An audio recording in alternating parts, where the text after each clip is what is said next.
April Fool's Day special budget session of the Portland City Council. And today we're going to start off the day hearing from Prosper Portland, then the Office of Community and Civic Life, the Office of Government Relations, Special Appropriations. If there's time, we'll take a break. The special session topic today will include the Office of Community Technology, and then if time, the Budget Office would like to revisit some of the conversations we've had previously, but that's assuming we have time to do it. So without that, do you have anything else you wanted to add, Jessica, before we jump into Prosper Portland? Director Branham, welcome. Thanks for being here. Thank you. Chair Cruz is going to begin. I can't hear you. Is the mic on? Good morning. Chair Cruz is going to introduce the topics. Yep. Good morning, Mayor Wheeler, Commissioners, Auditor Caballero, Directors, and Budget Advisors.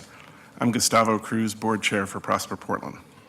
I'm pleased to participate in today's work session for Prosper Portland's fiscal year 2019 to 2020 requested budget.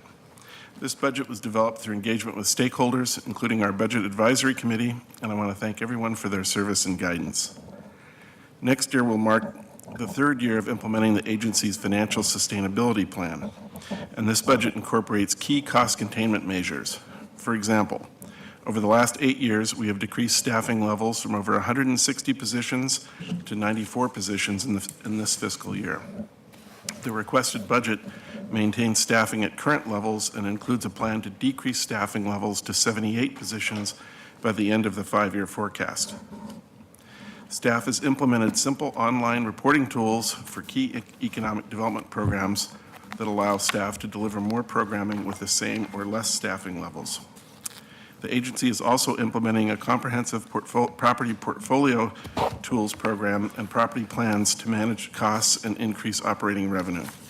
And finally, we're entering into a formal agreement with the city's We Are Better Together initiative to leverage our collective community giving and reduce expenses. We recognize that general fund resources are extremely limited, and we appreciate your investment to support economic growth and equitable opportunities in our community. So with that, I will hand the presentation over to Kimberly Branham, our Executive Director. Thank you, Chair Cruz. Good morning, Mayor Wheeler, Commissioners, Budget Advisory Committee members. I'm Kimberly Branham, Executive Director of Prosper Portland, and I really appreciate the opportunity to present our fiscal year 19-20 budget with you.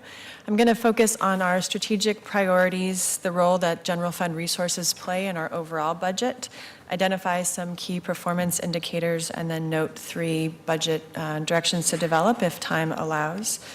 I'm joined by my colleagues who can answer any questions that might arise. So in the PowerPoint that you have in front of you, hopefully it's printed out in your sections because I know it doesn't show up very well for you.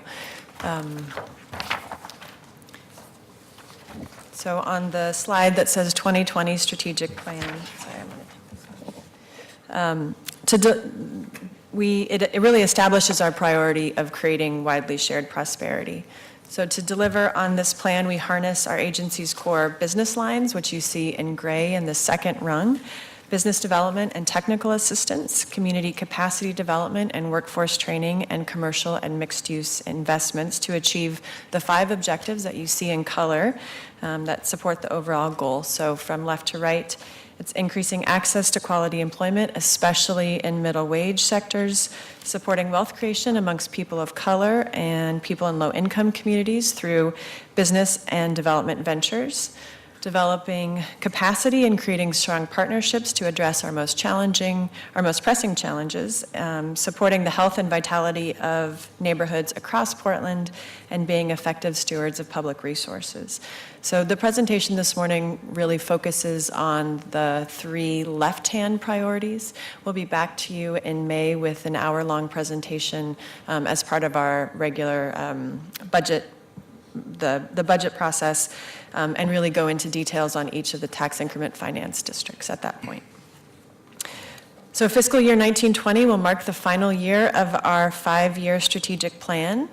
Our findings from the qualitative portion of our 3-year status report are summarized here. And relative to the three objectives of access to quality employment, equitable wealth creation, and building community capacity, we found that we're making significant strides in both supporting a healthy entrepreneurial ecosystem for diverse business owners and in expanding the impact of our neighborhood prosperity initiative districts, where our focus is to build capacity to deliver equity-focused economic development programs.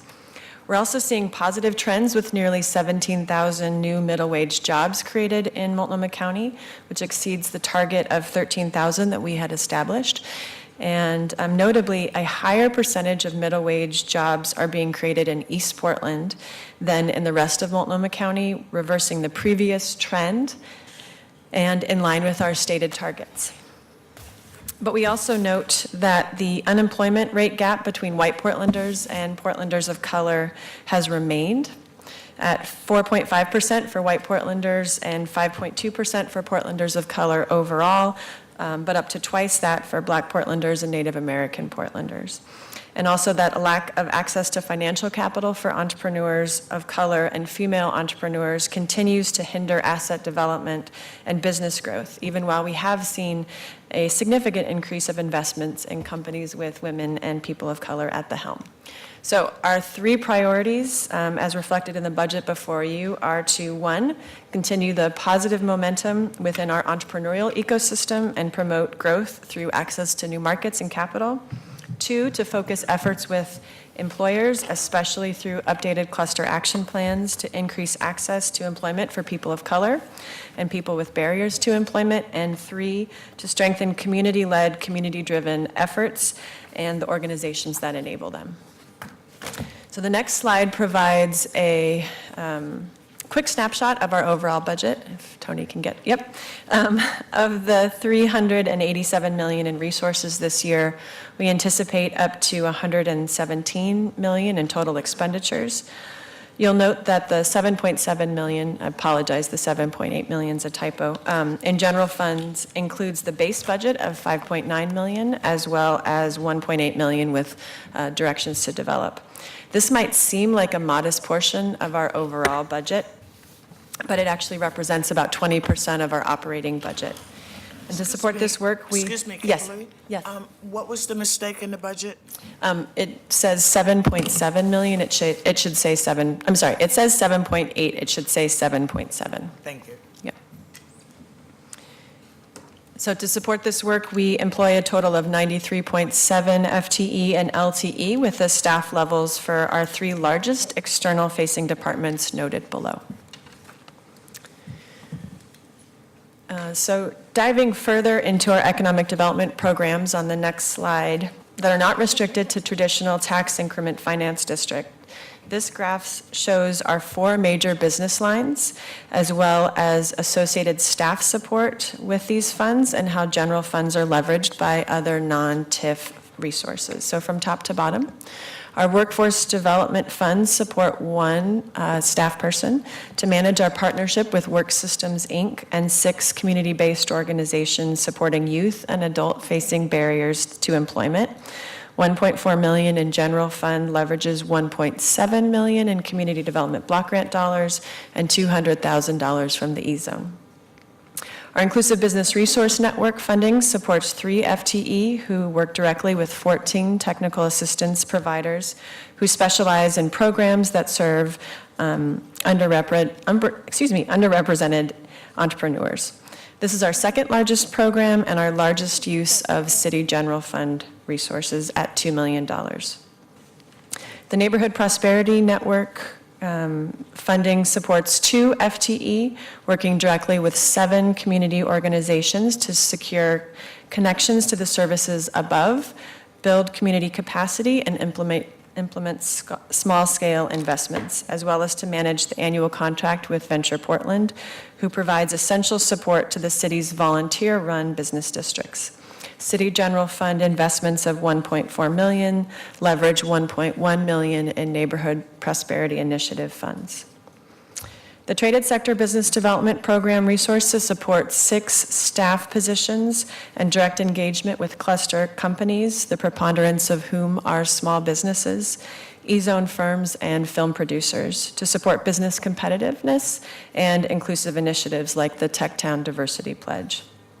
And finally, if funded, the Coordinated Community Development Planning and Development Program would complement both our economic development and our community development efforts with 2 FTE to support cross-bureau coordination in East Portland, North, Northeast, and Southwest.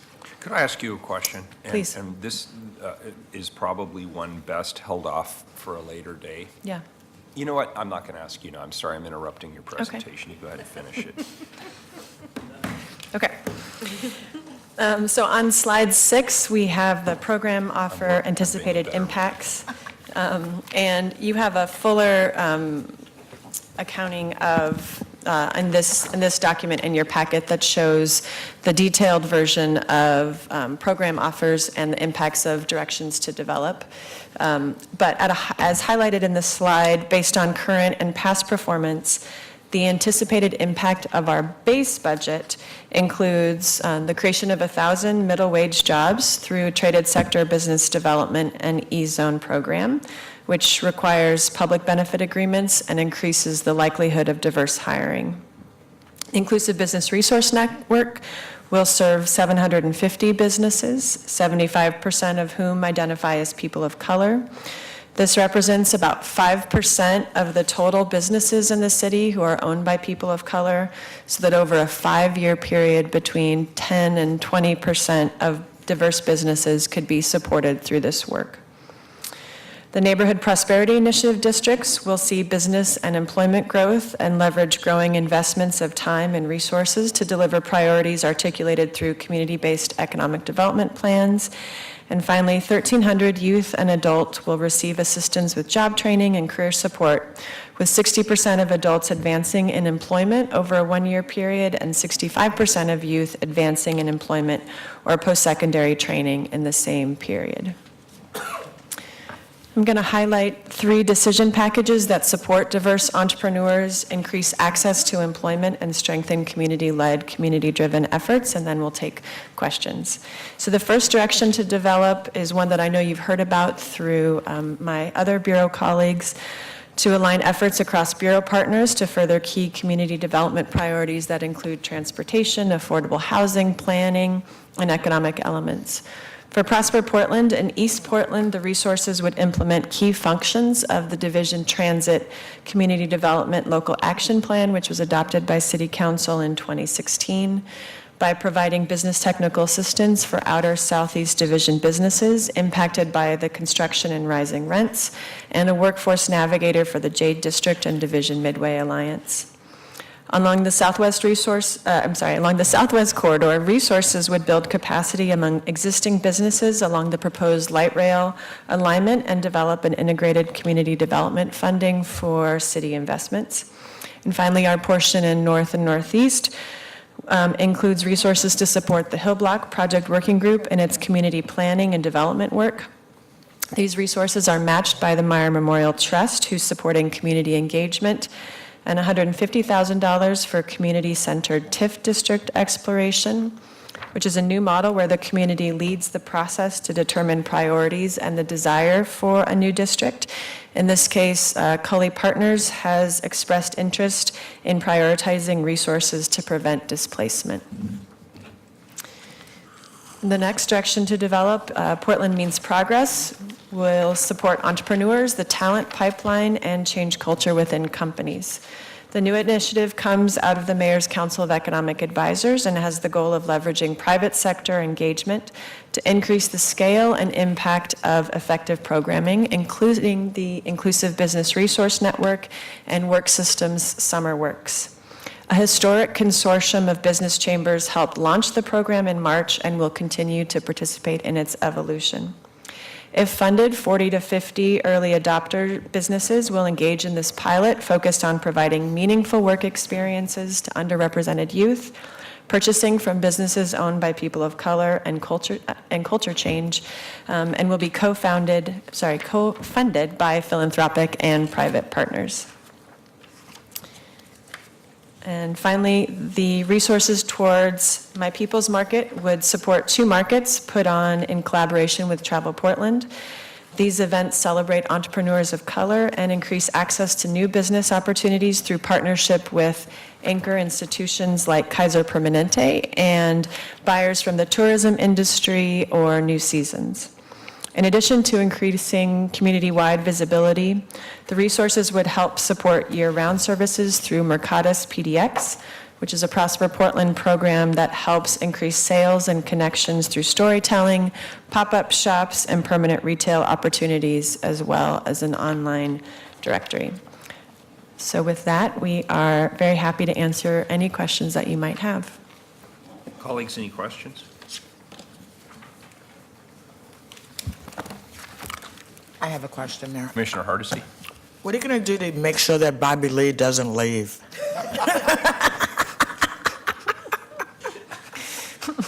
I'm so Sorry, sad. Mayor. But that's an important question I need to answer. Mr. Lee? We are very sad to see Bobby leave. He's made an incredible impact over the 2 years that he's been in this role. But we're excited for him. It's an amazing opportunity and one that he is going to just excel at. Fortunately for us, we do have 2 very capable managers in Tori Campbell and Trolls Adrian, who will continue to lead the team, and so as we look for a replacement, we'll be in good hands.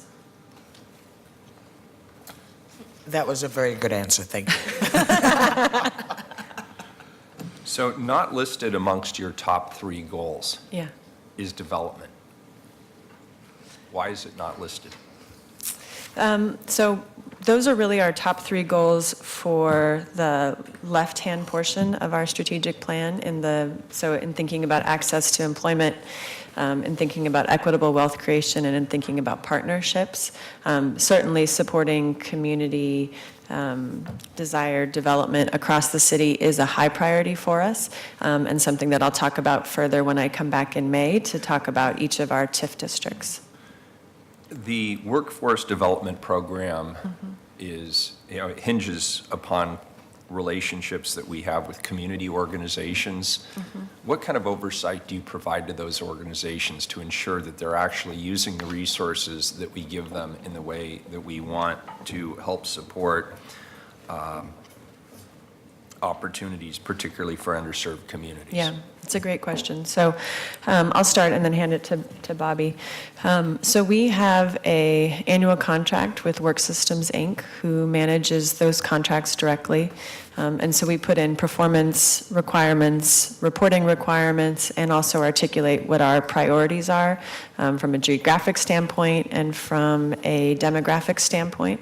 And then we have a staff person who oversees that and continues to make sure that our businesses are being well served and that our community partners are being well served. So it's both a contract management as well as a program development and connection service that we provide. How often do we review those contracts? We do have a full-time staff that reviews the data that is tracked through what is called iTrack system. So it's a live feedback on the data. There are basically 4 different indicators that we track. One is enrollment and participation. Second is training attainment. Third is job placement. And 4th is job retention. So those are the main indicators that we track live through the iTrack system. Same thing with the Neighborhood Prosperity Network and Venture Portland. Is it the same, similar process? It's my understanding we have 7 community efforts around the Neighborhood Prosperity Initiative. Is that reviewed on a regular basis? That's correct. So we have 2 full-time staff on the Neighborhood Prosperity Network program. And of course, each of the neighborhoods have their own board of directors, but there's indicators that we have to track and report back for the purpose of budgeting. And so we do have a similar tracking system as well. And people might be surprised to hear that the traded sector business development predominantly focuses on small businesses, because I think when people hear traded sector, they don't necessarily think about that. How is that program going? It's going great. The numbers that you see, 1,000, actually is a relatively low number, in part because Adidas, Gunderson, some of the businesses have not actualized their job gain numbers yet. And so the numbers will actually go up next year. So we're in that transition period for many of the hiring because the economy is doing extremely well. But your thesis around small business is absolutely correct. This is a small business town. And so most of our work is supporting small businesses. And you're also focused in East Portland. And I guess the broader question I wanted to ask earlier that I don't need a response to now, but I want us to think about this, and I will certainly think about this too, is when Prosper comes up, there's historical baggage. And I understand Director Branham has worked very, very hard to rebrand the agency and move it in new directions that reflect the increasing diversity in the current needs of the community, which I'm strongly supportive of. Yet, rarely does a conversation not say something, people bring up, well, you don't support minority entrepreneurs, you don't support women, you don't support East Portland, you don't engage in the community in a meaningful way. How are we going to overcome that historical baggage? What sort of strategies should we be employing? And you don't necessarily need to answer that now, but it's something I've been thinking about a lot. Commissioner Hardesty? On that same note, as you all know, this is going to be a very tough budget year. And some of the programs that the mayor's just asked about are fairly new programs that are just getting solidified in communities, especially think about the People's Market. And so just knowing that we just aren't going to have all the resources that people want, how would you prioritize your ask to make sure that we're not losing ground, the tiny little ground that we've gained, that we're not going to lose that through this budget process? Yeah. Thank you, Commissioner. So what we put forth in this presentation begins to articulate what our highest priorities would be. But what I would say is that the resources that we have to support the Hill Block would be the top priority. That's a really important project. It's in the middle of where they are. They're going to determine what happens next with the development and the community visioning. So at $100,000, that would be a top priority.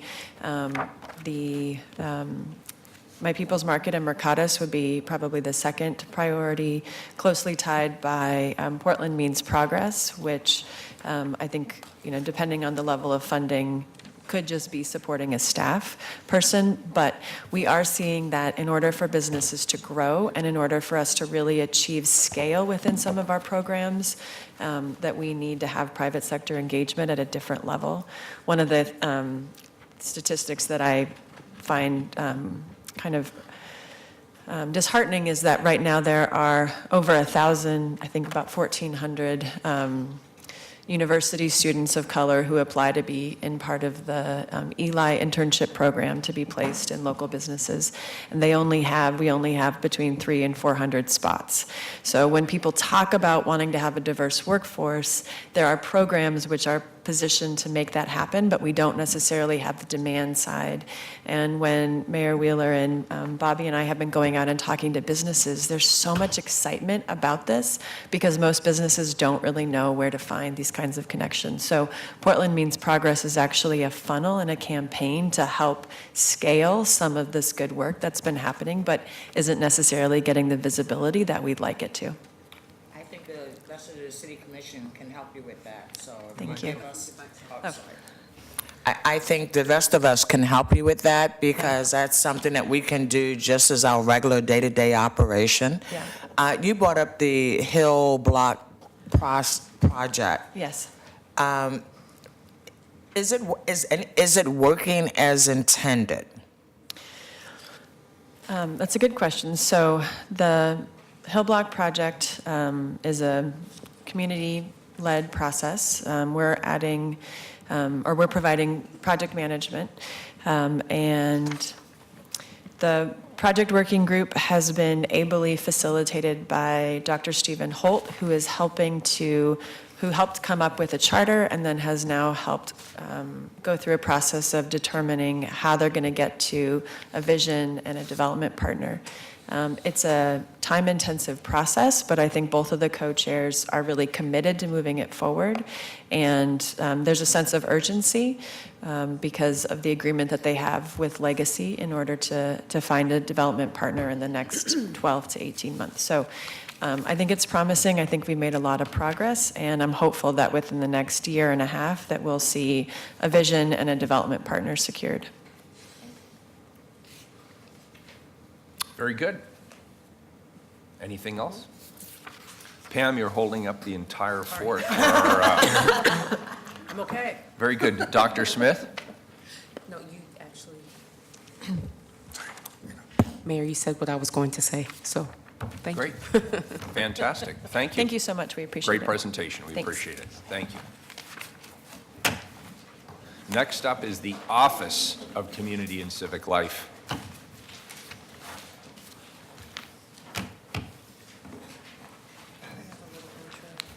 Very good. Wait just a second till it calms down a bit. These guys get all situated.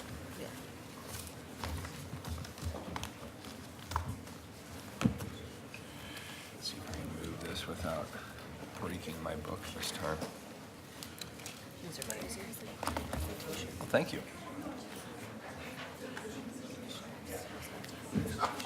Thank you. Nice to see you too.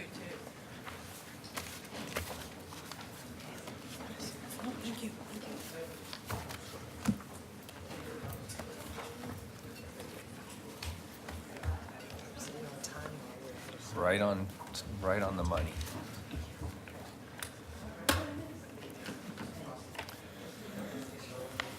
All right, very good. Commissioner Udaley. Thank you, Mayor. Colleagues, I'm excited to share with you the continued changes and improvements we're making in the Office of Community and Civic Life. I'm going to give some brief highlights of the work we've done in the last year, which includes hiring a multicultural and multilingual staff, with 80% of our new hires identifying as people of color, and 5 out of 12 of those new hires speaking languages other than English. We brought funding equity to the East Portland Coalition office after many years of grappling with that issue. We launched a program called Constructing Civic Dialogues, which is an investment in our community's ability to understand each other while tackling hard topics. So it's a series of workshops and conversations around a variety of challenging issues that community members face. We have prioritized the addition of contractors who are people with disabilities, minorities, women, and emerging small businesses for graffiti removal. I'm pleased to share that all of these programmatic and structural bureau changes are occurring within the 99% budget constraint, and this is why we'll focus much of our discussion today on our priority budget request, which is funding to support census work in hard-to-count communities. We know how critically important the census is in terms of federal funding and political power. We know that the Census Bureau is severely understaffed and underfunded and not prepared to help us achieve an accurate count. We also know that the federal government is stoking fears among our immigrant communities and otherwise undermining trust in the institution.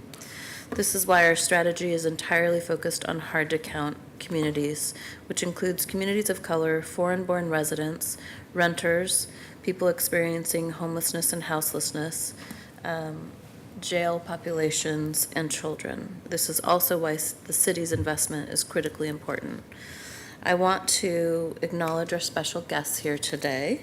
We have Esperanza Trevelyan Garrett, the principal of Dancing Hearts Consulting, Rebecca Stavenjord, Chief of Staff, Commissioner Lori Stegman, District 4, Multnomah County, and Keith Tamayan, President and Chief Executive Officer, United Way of the Columbia Willamette.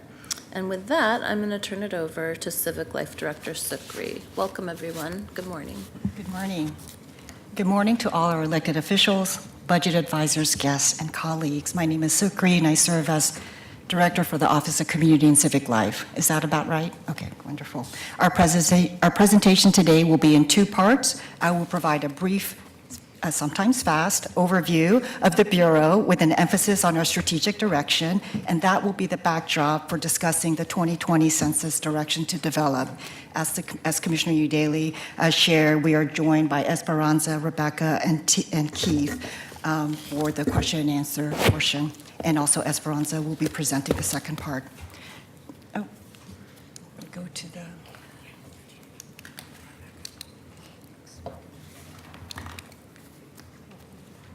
So I'll start with the budget dashboard. You see that the dashboard is that 83% of the budget is general fund. The rest comes from fees and intergovernmental agreements with Multnomah County, and staffing represents 59% of expenditures. We also do significant grant making to community organizations through multiple programs, and this is reflected in our external materials and services number. This slide reflects our investments by programs. The programs reflect our origins as a bureau serving neighborhood associations and the effect of compounding investments over time.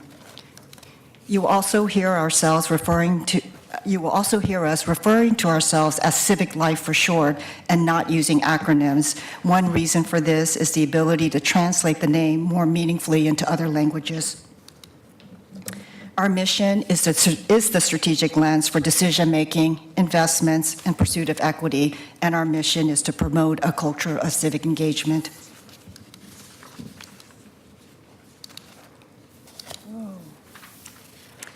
We established 3 long-term Bureau-wide goals in fiscal year 18-19. We refer to them as inclusive structures, adaptive governance, and fulfilled and empowered Portlanders. Key to these goals is the practice of continually examining our institutional assumptions. This practice is a goal in and of itself, as well as the specific areas that are changed as a result. For example, an accurate census count is an outcome we seek, but the census process itself challenges our assumption of who we are as Portlanders and to whom we are accountable as local government. Let me share an example from the last census. In the 2010 census, we learned that from 2000 to 2010, the Portland metro area became more diverse, but that the heart of Portland became more white. Of 354 census tracts in the Tri-County region, 40 became whiter. 38 of these were in Portland, and 2 were in rural Clackamas County. And the city core did not become whiter simply because more white residents moved in, the data shows.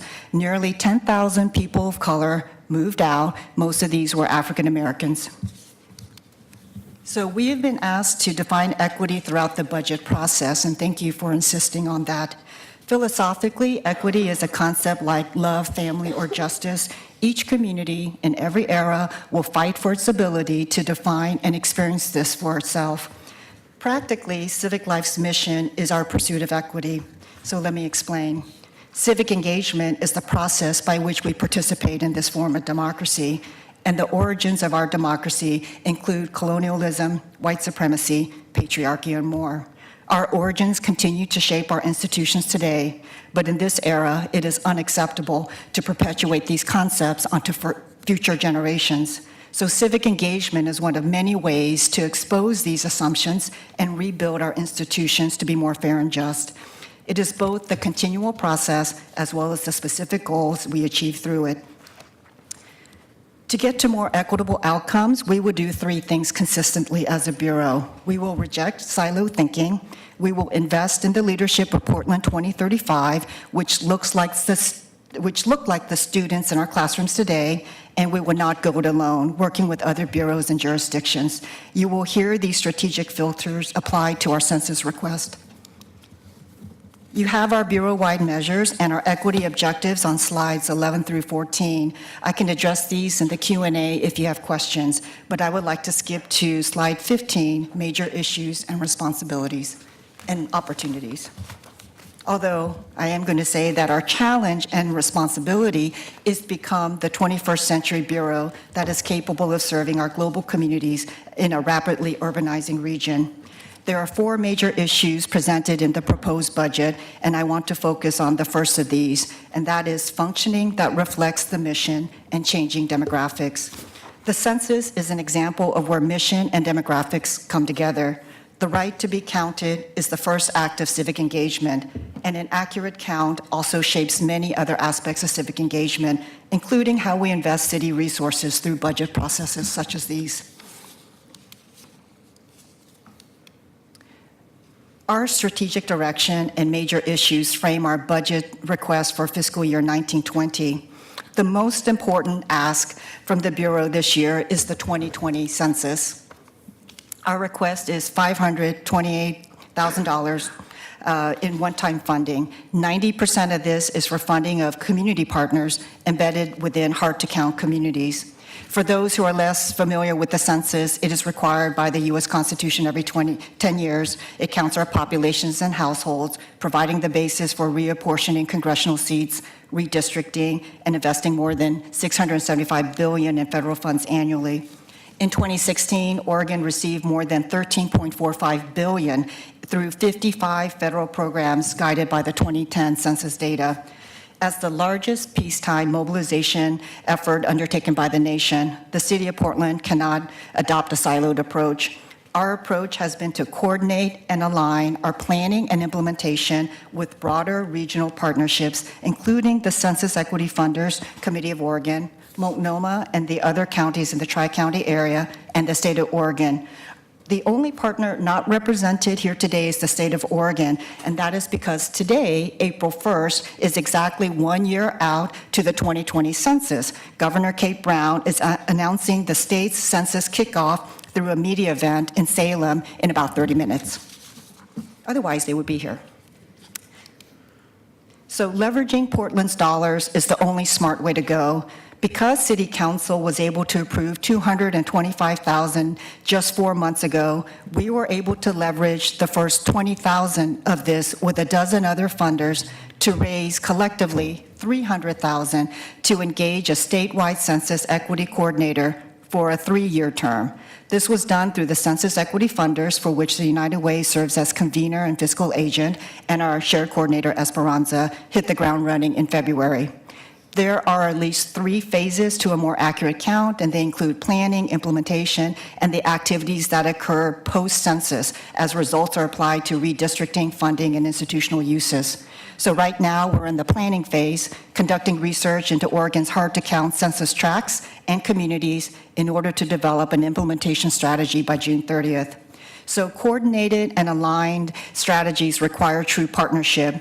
One of the challenges is that this partnership is that our budget timelines are actually parallel to each other. So we are largely in the same place at the same time, looking for commitments from each other that we have not yet made ourselves.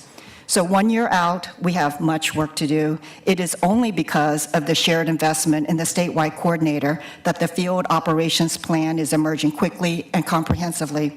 To speak more about how the field program for Portland is taking shape is our statewide coordinator, Esperanza. Thank you, Suck. Can you hear me? Yes. Hello, my name is Esperanza Turvalon Garrett, and I'm the founder and principal of Dancing Hearts Consulting. Thank you for inviting me here today to talk with you about Portland and the statewide census initiative. Yeah, I'm gonna do that. Oh yeah, look. Sorry, let me get my life together. I was selected as the statewide census equity coordinator by CEFCO in February, as Sook said. I'm also the first woman and woman of color and Black woman in the country to run a C3, C4 PAC focused on mobilizing voters of color. I bring over 2 decades of on-the-ground civic engagement experience, and I'm excited to be leading the statewide hard-to-count census campaign. As you all know, the census is the bedrock of representative democracy. It affects the nation's ability to ensure equal protection under the law. We also know that an undercount in Oregon is likely to disproportionately fall on communities of color, immigrants, the poor, and working poor people. The very communities that depend on services like Medicaid that are funded through the census. While I know that we're here to talk about Portland's investment in the census, it's important to remember that the communities that will be undercounted won't need fewer services. But without strong census showing, you will have fewer dollars to work with. It's critical that the state of Oregon and Portland figure out how to make deep investments into smart strategies that connect the right messengers to the communities we need to count. So have you all seen the Hard to Count website? Do you know this? Well, welcome to Tools and Resources. There is actually a website called Census Hard to Count Maps2020.us, and I have taken a screenshot of Portland-ish. I know you see Gresham in there, but it's Portland-ish. And basically, this is the website that my team is using to identify the places in Oregon that have the highest percentage of hard to count. I think it's important to just note, since you don't have it, the darker tracks on your map show where more work was required to get the rest of the hard to count. So when you see the dark orange squares, for example, the yellow tracks, 70 to 73% were returned without any additional effort. Conversely, that means that 27 to 30% required in-person, in-language communication. And so we just want to be mindful that a track number has a converse number. So let's take a quick look at what we know about Portland. This is not well reflected there, so I'm going to go back to this one. We just completed some internal research using this website, and we have found that the largest hard-to-count county in the state is Multnomah County. No surprise, 155,581 people will be hard to count here. What's maybe more obvious to you all and less obvious to me, 76% of the hard-to-count population in Multnomah County is here in Portland. They live in 23 tracts in Portland, and we count about 118,969 people who will require additional in-person engagement. Here's a quick snapshot of what our campaign looks at, just so that you have a sense, and so we're all on the same page about what it means to have a hard-to-count track. These tracks are generally more expensive to count because they require in-person engagement. These tracks are also at risk for being undercounted because these communities are rich with people of color, children under 5, renters, crowded households, single-parent household, immigrants, low-income people, people with limited English proficiency, and people living in multifamily housing. You can see a breakdown of one of your hardest to count census tracts right here with some of this data broken out. So 25% of this tract is limited English households, but they're actually Eastern European languages. So we're not, or Indo-European languages. 87% of this tract will speak Asian Pacific Islander languages. Information is important when we think about what it means to coordinate and a highly sophisticated campaign. The Census Equity Project that I'm leading is prepared to support government entities, CBOs, service organizations, and everyday activists to support effective, culturally responsive, and coordinated hard-to-count campaign. Here's how we get there together. I'm not going to read it because of time, but you can ask me about it during question and answer. So here's the brass tacks for your body. What's the return on investment? Our preliminary research, as I mentioned, says that Portland has about 23 census tracts that will require significant hard-to-count in-person engagement. We estimate 118,000 people live in these tracts. If we conduct outreach on 10% of them, we say a good field campaign can impact 10% of the field, that would get about 11,800 hard-to-count folks to complete and return the census. We estimate that that would generate $13 million.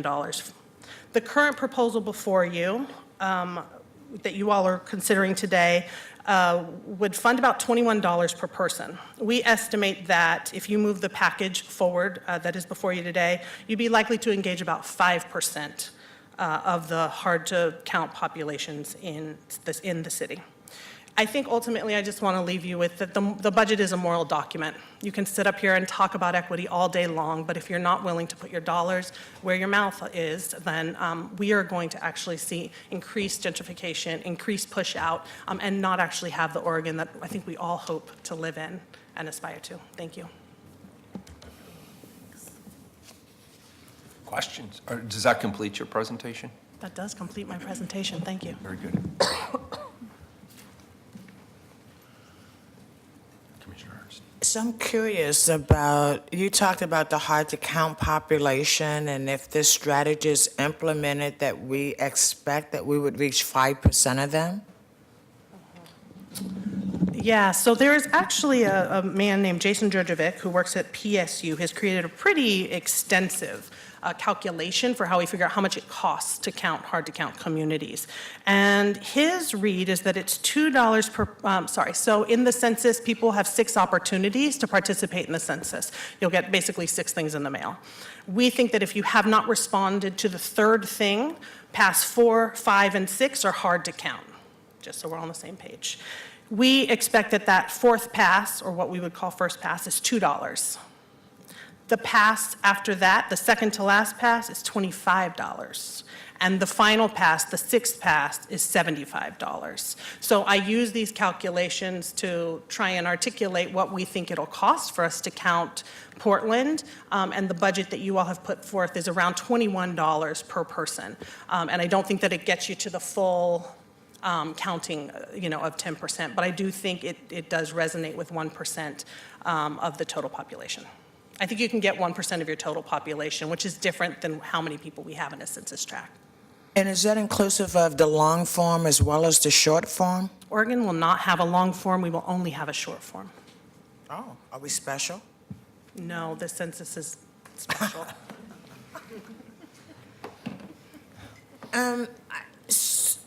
I guess, never mind. We can talk about it offline. Is there more presentation? Is there more? We have our funding partners, our county partners, and our statewide coordinator. If you have any other questions around the funding aspect, the partnership aspect with Multnomah County, but if we've satisfied. Can I ask a question, and maybe I can answer my own question, but I just want to make sure I have at least my talking point straight. So first of all, can you identify by neighborhood this highest undercount tract in Portland? Where is this? No. No, okay, I can probably look it up because you were kind enough to actually give me the tract number, which I should have memorized as mayor. You provide a very detailed estimate of how many people and the makeup of the people in this particular tract. And so one might say, well, we have a pretty good sense of who's in that tract and who is being undercounted and how many there are. But the reason this exercise is important is because if those households don't fill out their own census, we are not eligible for the federal funding that comes with that census. Is that correct? Correct. Okay. So it's not that we don't have a sense of who's there.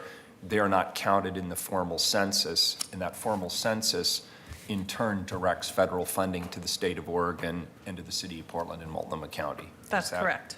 Is that, okay, very good. Commissioner Hardesty? Thank you. I had one more question about the census. As you can see, it keeps me up at night.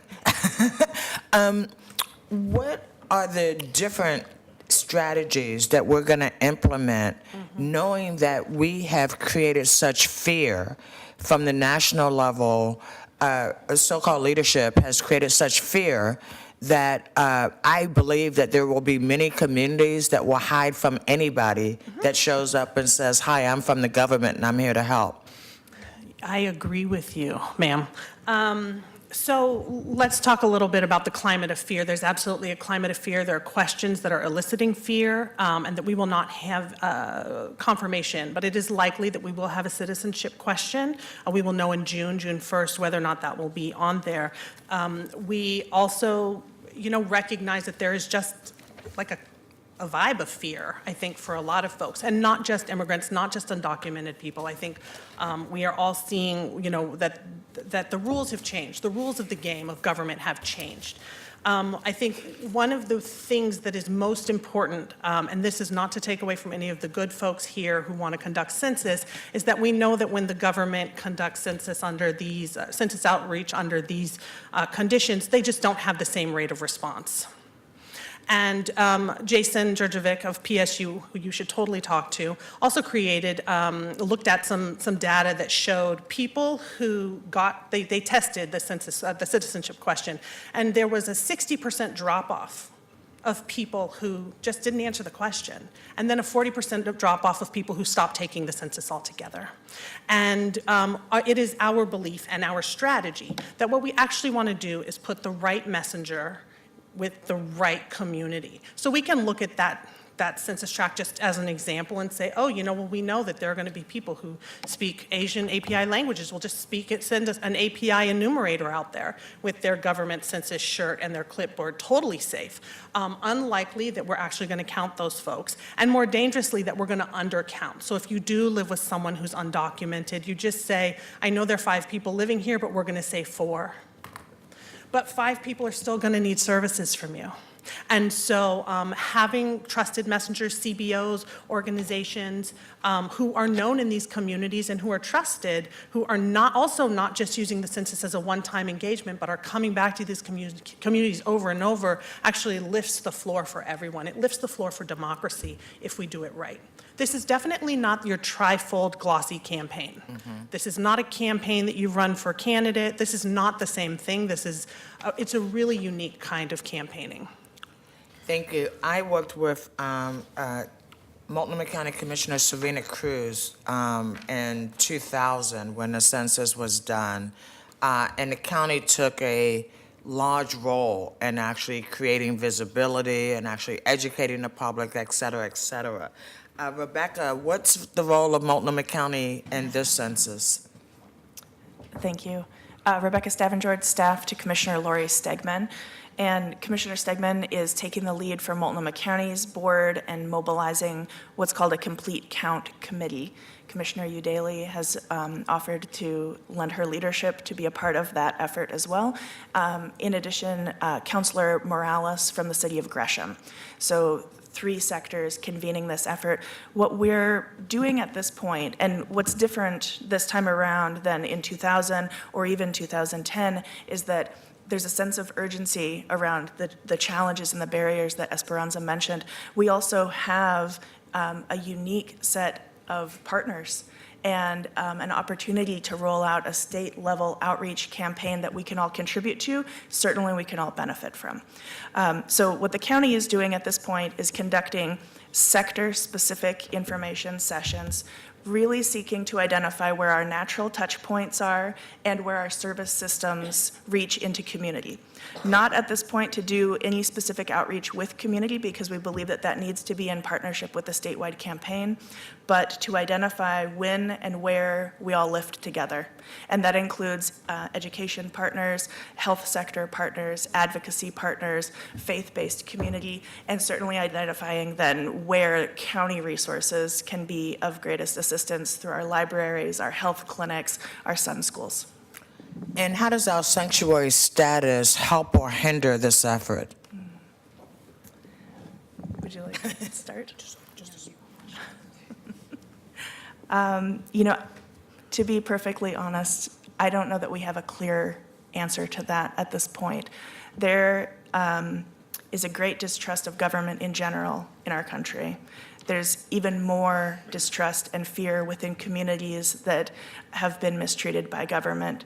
And I think that is the most stark piece of what we're looking at as this rolls out.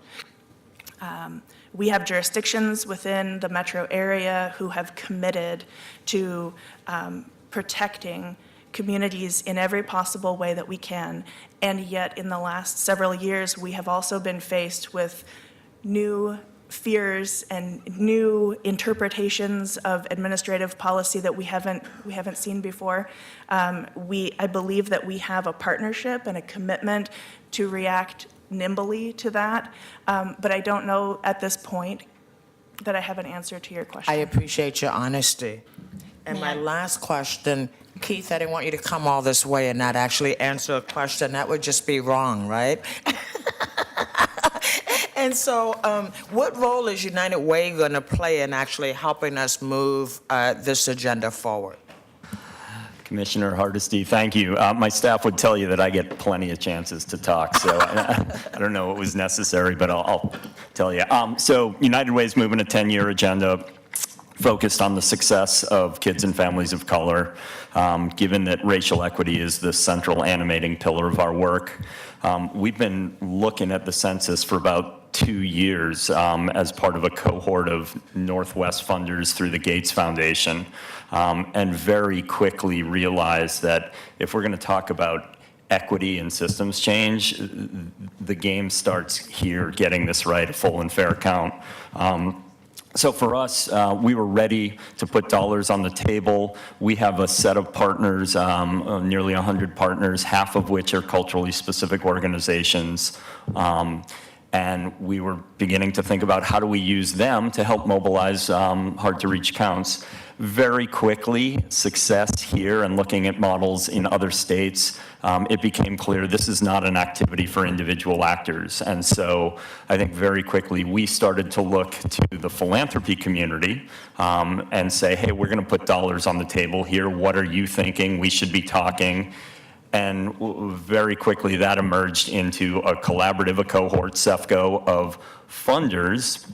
And I think we see our role collectively as both putting dollars on the table to affect equitable outcomes, but also using those dollars to leverage and mobilize that of partners at the state level, at city, at county, for us at United Way to mobilize business partners. And so we're a part of that team. And then the last thing I'll say, Commissioner, is we are also the administrative backbone. Ultimately, we needed some place to crowdfund our dollars to account for and administer them.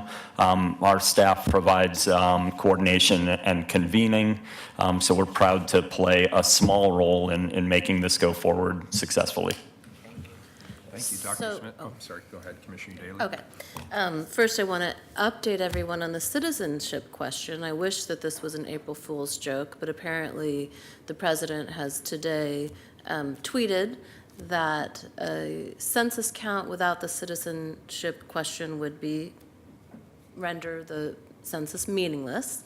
The Democrats are opposing it. It's being litigated in federal court, and lower courts have determined that the hasty inclusion of this question would be in violation of federal law and the Constitution. I think it's likely to not be included, but the fear is already out there. And so that's one of the big things we're trying to combat here. And the undercount is just really a vicious cycle where whether people don't trust government, don't understand the importance of the census, or the process is simply not accessible to them due to language or other barriers, unless we get an accurate count, as has been highlighted here, we are not going to get the funding that we need to provide the services to the people who very much exist in our community. And so that's why this is so vitally important to me. Just a couple quick questions, and you may not have this information on hand, but I think a couple important details for my colleagues to consider would be estimated undercount in 2010 and what that cost us in federal dollars, either as a state or as a city. And then the profound underfunding of the census count for 2020. I saw a graph today of the actual cost versus the investment of the funding through the federal government, and it's quite alarming. So it just kind of reinforces the fact that it's really contingent upon us to do this right. Do you have the study?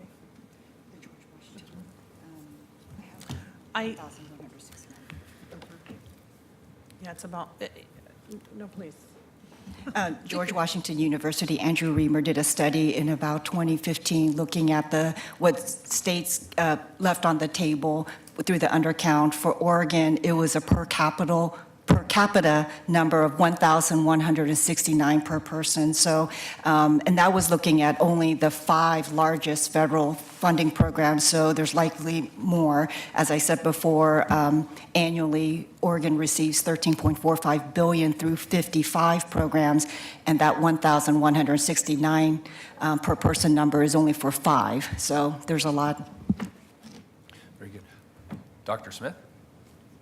Just quickly, you talked a lot about sort of mobilizing the right individuals to go into communities, and so I'm wondering if there's any plan around professional learning, something that's sort of collective, and thinking about how they approach this. Because again, it's, someone that may look like you, speaks the same language, but they're coming, right, with an ask and information that still elicits fear, so. I appreciate you asking. Thank you for your question. Yes, and so one of the things that we have already built into our plan, which you can't see, but it's coming soon, is pretty extensive training. We want to make sure, so only way that this work is for us to use data and technology tools that allow us to track what's happening in real time and put people out into places where they're most needed. And so we're going to be asking that partners who work with us are trained on this technology and understand how to report. We can't afford to have apple and oranges reporting. It feels good to say you knocked 50 doors. That's not the same as counting 150 people. And we need that sort of exacting to be able to know where we stand. So we do see a large component of our work as a statewide coordinator really being around training, and providing that both to, in combination with government agencies, but also CBOs, service organizations. I don't think that there's anyone in our community or in our ecosystem who can't participate in census. The question is, what is the best use for folks to participate? Thank you. And just Commissioner Fritz? Thank you. Thank you very much for your presentation. It's really good to get more information on the coordination between the state, the county, United Way and others. I hope that also includes Metro and the Washington County, Clackamas County. Yeah, so seeing nods, that's great. Mayor, comparing the two maps, it's the neighborhood north of Lentz, which is Powellhurst Gilbert. So that saves you from looking to that place. I can even be more specific. I looked it up. It's the northwest corner. Oh, well, there you go. I did not look it up. That's what it's going to take, that level of detail. I have a question about the rest of the... Somebody's calling me from the neighborhood right now. At least it's not the alert thing that scares us all today. Question about the rest of the requested budget, and going back to the Neighborhood Coalition funding. The Budget Office says that Civic Life has been working with stakeholders to develop a methodology to equitably distribute existing resources among their neighborhood coalitions without additional funding. Civic Life presented an initial plan to Council in January of 2019, which highlighted funding changes made and discussed the continuing work developing a future methodology. I know we've run out of time now, so if you could get back to me on what is that. And also I'm surprised because when we had the presentation in January, it included a one-time cut in the current appropriation level for the other coalitions. I'd like to know, is that being perpetuated? There was also still, I think, a $130,000 gap. So what is the plan for getting to equity between the coalitions, not equality, but equity, recognizing that East Portland has the East Portland Action Plan, which isn't counted in the neighborhood side, and also that the East Portland office and the North Portland office are city-operated offices, so their staff get full city pay and benefits, including cost of living every year. It's my understanding that the coalitions have not had a cost of living increase because their choice was either take it out of the small grant program or give the staff the cost of living raise. So if you could get back to me, please, on what is the plan to address equity between the coalitions, I would appreciate it. Thank you. Excellent presentation. Thank you. Thank you all. Now we're going to hear from one of our smaller general fund bureaus, but one that's very important and near and dear to all of our hearts, the Office of Government Relations.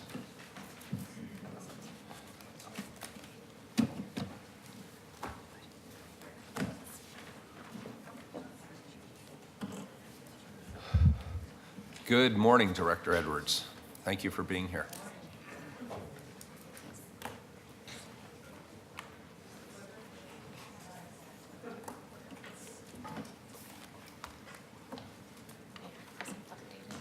Updated?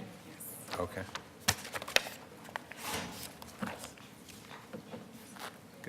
needed some new scrap paper. That works out well.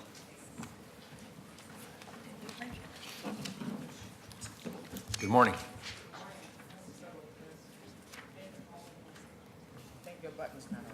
There we go. Thank you. See? Mayor Wheeler, commissioners, members of the Budget Committee, Madam Auditor, and colleagues. My name is Elizabeth Edwards. I'm the Director of the Office of Government Relations, and it's a pleasure to be before you today to talk about our budget.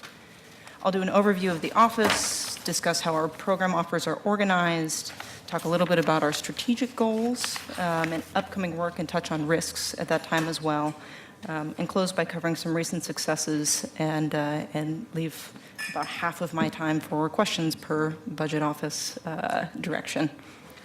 So the mayor already stole the headline here. The Office of Government Relations is the smallest bureau at the city of Portland. I'll note in your original packets, unfortunately, we had listed just the discretionary general fund figure. We've updated that, so the new document before you should have the both discretionary and you got it? Okay, thank you. Overhead, which is about 1.82. There we go. Fantastic. Our core purpose is to centrally coordinate and advance the City of Portland's legislative and intergovernmental policy objectives.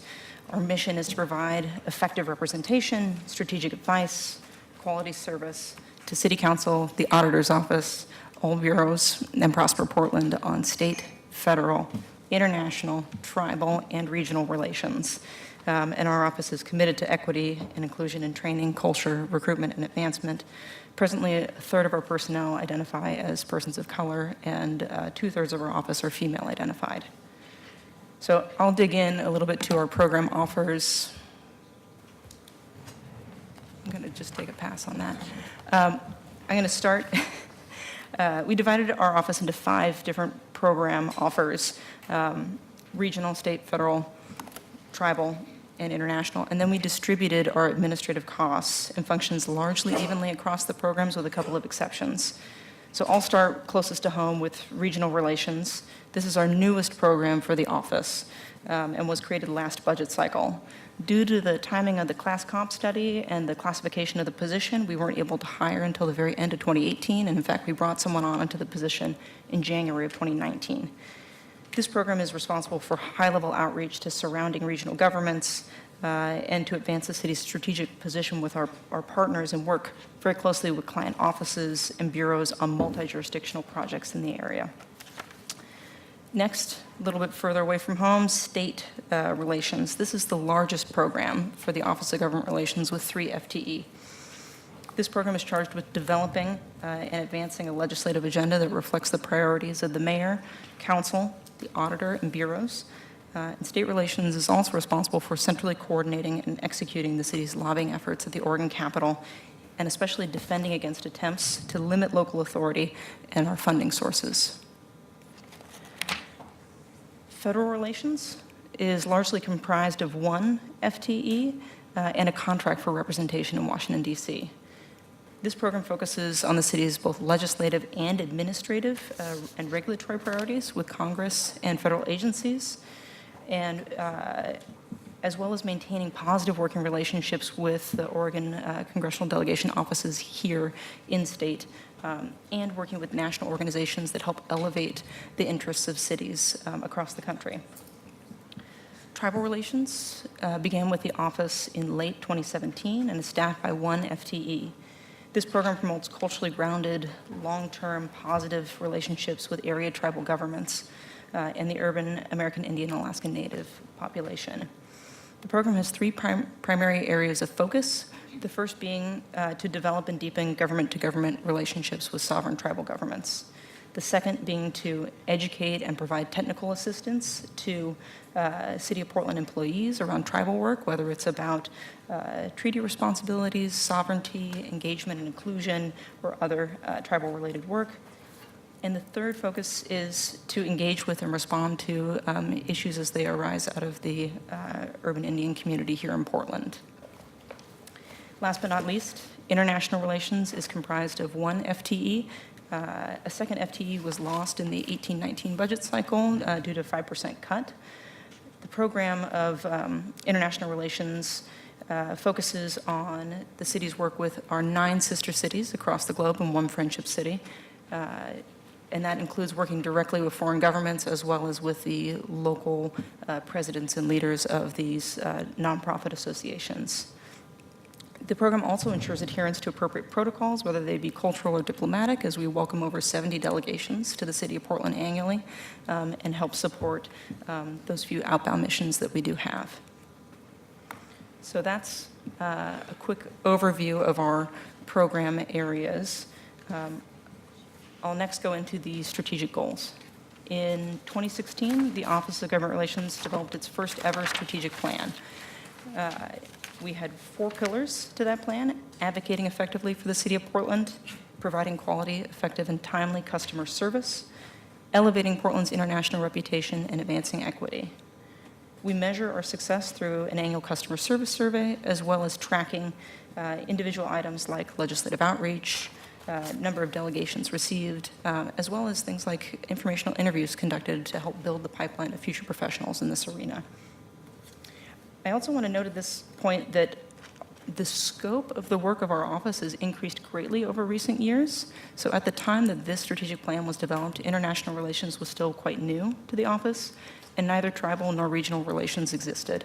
And so we are taking some vacancy savings out of our current budget in order to initiate an update to our strategic plan. So I look forward to coming back before you next year and talking about our revised both strategic plan and Bureau Racial Equity Plan to reflect the work in those program areas and the larger scope. So that dovetails into some of the risks, and really they're twofold. The first is change management. We've had an increase in the scope of our work with the addition of tribal and regional relations, and so making sure that we both support the expansion and evolution of our work in line with the expectations of our clients, as well as making sure that our employees are well cared for and have the resources they need in order to move forward in line with those expectations. And the other is about resources. Office of Government Relations is a general fund bureau.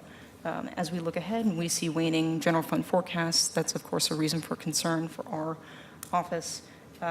Our business model is really based on human capital and having strong, trusting relationships with other governments and other people that help to run those governments. And so to the extent that future cuts to general fund could potentially mean cuts to our office, could mean cuts to our programs, because in many cases we have a whole program that's run by a single FTE. So, as not to end on a dour note, I want to touch briefly on a couple of recent successes. And in the slide that you have in your packet, really focused on financial, the financial items that we've delivered, because this is the budget hearing. So we're talking about money for housing, thank you, and homeless services, money for transportation infrastructure, money for community policing and victims assistance, money for resilience planning. But we also have done a lot of work around policy changes, law changes, and tremendous outreach at the national and international level. So a couple of quick items. Referring a constitutional amendment that provided the city with additional flexibility on our housing bonds that voters then subsequently approved. Helping to pass statewide tenant protections. Improving coordination between the city and state for cleanup and maintenance of public spaces. That was something that Director Merlot referenced. Continuing to fight back preemptions at the national level around autonomous vehicles or at the state level around transportation network companies. Hosting the president of the Federated States of Micronesia here in City Hall in celebration of the first mainland consulate office. Facilitating participation in major national and international events like the U.S. Conference of Mayors, the Urban 20 Summit on Climate Change, or leading a 30-person delegation to Suzhou, China. And creating and hosting a Tribal Nations Summit here in the city of Portland and providing trainings on tribal governance, missing and murdered Indigenous women, and the importance of rivers to tribal people. So we do a lot with a small number of folks, and the work of our office is diverse and hopefully very impactful. So that concludes my presentation at this time. I want to thank our elected leaders, my fantastic team at the Office of Government Relations, our wonderful Budget Advisory Committee volunteers, and the excellent technical advice of the Budget Office in this process. So happy to answer any questions. Thank you, Mayor. Looking at the page with the programs and how much each one, and also noting that 75% of your budget is personnel, I am curious about the FTEs that are and the dollar amounts. The largest dollar amount is where there are 3 FTE in staff relations, so that makes sense. The next largest is federal relations. I'm assuming that includes staff in your office and a contract with Vicky Cram, the lobbyist? Commissioner, that's correct. And a lot of travel back and forth, I would expect. Yep. But the other 3 programs, could you get back to me with the salary levels of the people in those programs and what the other components of those budgets are? Because there's 1 FTE in tribal relations, 1 in international relations, but only 0.6 in regional relations, yet the regional relations has the largest budget. So if you could get back to me explaining the differences there, please. Absolutely, Commissioner. And the regional relations position is a deputy level position, and actually we are presently working with the HR Bureau on reclassifying international relations and tribal relations. You are? So I'll provide you with additional information. That's part of my concern. Thank you very much. All right. Did you have a question? I did, thank you. Thank you, Elizabeth, for your presentation. I just had a question. I was looking at your page where you talked about success. So understanding government relations, I understand the role of government relations, like especially in the state legislature. But then when I saw that you receiving the Department of Justice grant for community policing, isn't that just something that the police department applies for over and over and over again, and they get it because they talk about community policing? Is there some additional work that happens around that grant?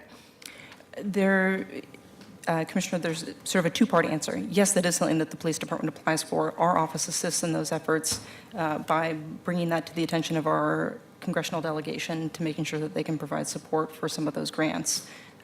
So there's both a procedural process and a political process, and we're helpful on the political side. That's very helpful, right? Because when you see things in other people's list of success, you're like, okay, well, who did what, right? What is this process? Thank you. Yep. Pam, do you have anything? Dr. Smith? Not really a question, but just more of a comment and thinking about what's happening with the Tribal Relations Program. And so, and Elizabeth knows this, we shared this with her. Can't but hear you. Oh, sorry. Elizabeth mic down. knows. Yeah, there we go. That good? Okay. More of just a comment that the Tribal Relations Program we really see as an opportunity for some expansion. And so that's something that we've shared with Elizabeth and thinking about how to really leverage that resource. And we know there's 1 FTE there and the work that comes with that. And I'm sort of speaking from a state perspective where we had 2 is large, right? And so to do that well, so that is something we've shared with her. I just want to support that comment. I'm really happy with the work that Laura John, our Director of Tribal Relations, has done. And it's been an extraordinary amount of work, and I think I would love to see us invest a little bit more in that program, but since there was a budget ask, I wasn't going to say anything, but I agree, yeah. We would be very interested in pursuing additional resources for tribal relations and international relations. Those programs are both supported by a single FTE. And in order to help both the stability and sustainability of those programs, it's important to make sure they're adequately resourced. So look forward to working with you all in the future on that. Thank you. Very good. Thank you. Appreciate your presentation. Next up is special appropriations. Are you heading down to Salem? All right, have fun down there. That's a cool jump. It is, yeah, it really is.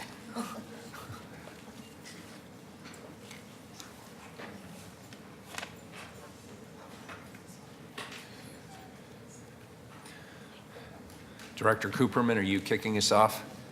Very good. I'm sorry, Chief Financial Officer. Works either way.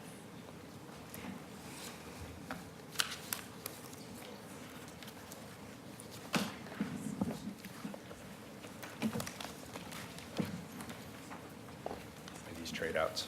Yeah.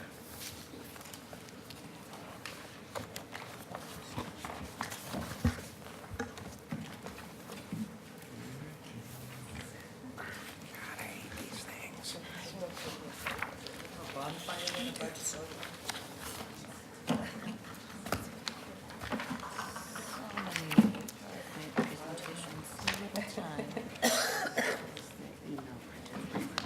Oh, thank you.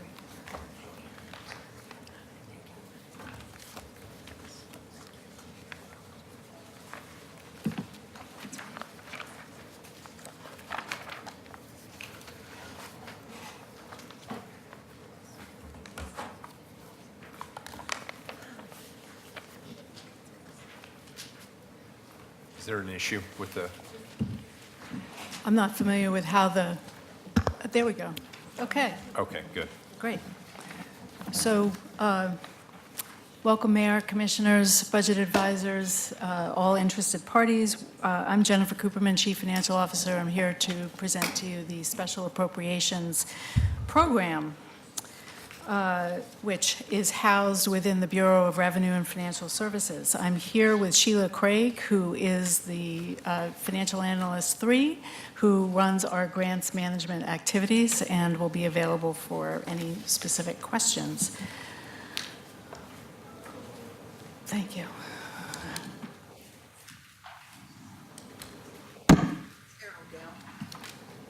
Depends which way you hold it, that the arrow is up or down. Okay.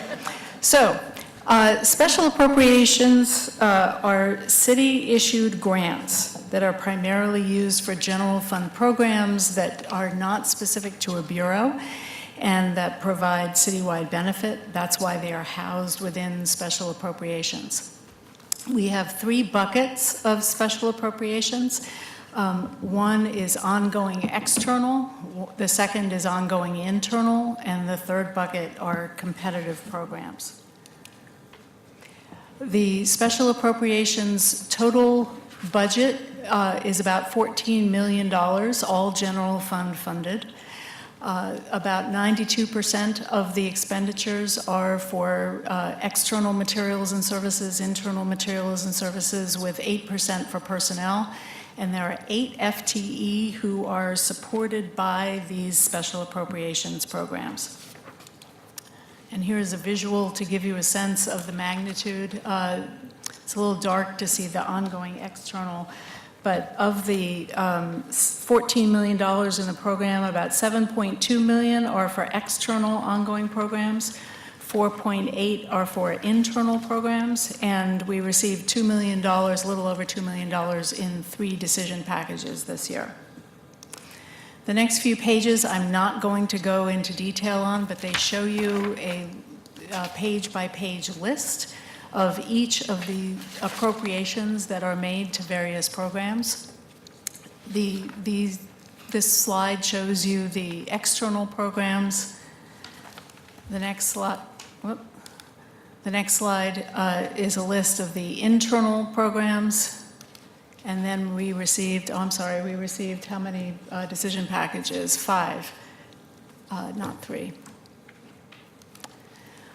The chart shows the ongoing history of special appropriations over the last 5 years. There have been additional programs that have been added to the program over the last 5 years, so we've gone from just under $9 million to about $14 million. The challenge is in the staff support for managing these programs. In addition to managing special appropriations, this is the same staff that manages the city's active incoming grants. We currently have about $103 million and 169 active grants that that are being managed by the same team that are managing special appropriations. So there's a lot of work that gets done by this team. The successes that we would like to point out to you are that there's consistent management across all of these ongoing programs. That was a challenge highlighted in the auditor's review and audit of special appropriations back in fiscal year 16-17, I believe. We've now instituted regular reporting and expense reporting requirements for all of our programs, so we have a standard reporting process. The team has managed a successful competitive grant program for the last 3 fiscal years. We have not yet received any sort of directive to develop for fiscal year 19-20 as to whether we are going to continue that competitive grant program. We are planning to implement a grant tracking system by the end of the current fiscal year. This is some software that will allow us to move away from paper-based systems, but to a central tracking system citywide that will help us monitor and manage these programs. And total for you of all of the special appropriations that have been awarded since fiscal year 16-17 through the competitive grant process of 94 grants and $3.4 million. That is our presentation. We're happy to answer any questions that you might have. Commissioner Hardesty, you want to go first? Commissioner Fritz. Thank you. Commissioner Fritz. I just have one question. I just looked up, you've got ongoing internal at the very bottom, 62,071 for Title 13. According to my phone, that's census, is that right? What is Title 13? Oh, sorry. The Title 13 is related to it used to be called specified animals. It's let me find my notes because I brought them with me. Oh, it's bees and goats and things, right? Yes. And it's Yes. a contract with Multnomah County. Yes, through BPS. Yes. It was a contract with Multnomah County. It's being revisited this year by BPS, looking at the code to see if we need to make some code changes. Great. Thank you. Learn something every day. So I'm curious about the ongoing internal contracts. Is there ever an evaluation of whether or not they're doing what they're supposed to do, or do they just continue ad nauseum? On the internal programs? Looking at like last Thursday, it's like, why are we paying for last Thursday as an example? But I could pick up like 3 or 4 more from that list. I would think the review process is always done through the budget process. I am not aware of a review done outside the budget process.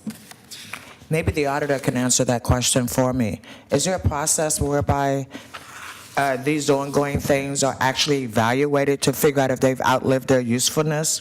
I think about the contract with the consultant that's doing the settlement agreement, and I know that some of the professionals left, but yet we're still paying them the same money. I'm just wondering if anybody ever goes back and looks at those contracts and figures out why. Commissioner, we did an audit about the special appropriations, and our perspective was that it was up to council, and I think that we put some responsibility on the budget office, which they accepted, to bring some criteria, since these are citywide grants, to bring some criteria so that there's some expectation of what would be accomplished by the groups that receive this money. We have not gone back and looked at individual contracts. We would expect bureaus who receive that money to be doing that, and I think the budget office has some contribution to that answer too. Sure. Yeah, thanks for the question. So I'm Shannon Carney, Performance Management Analyst of the City Budget Office.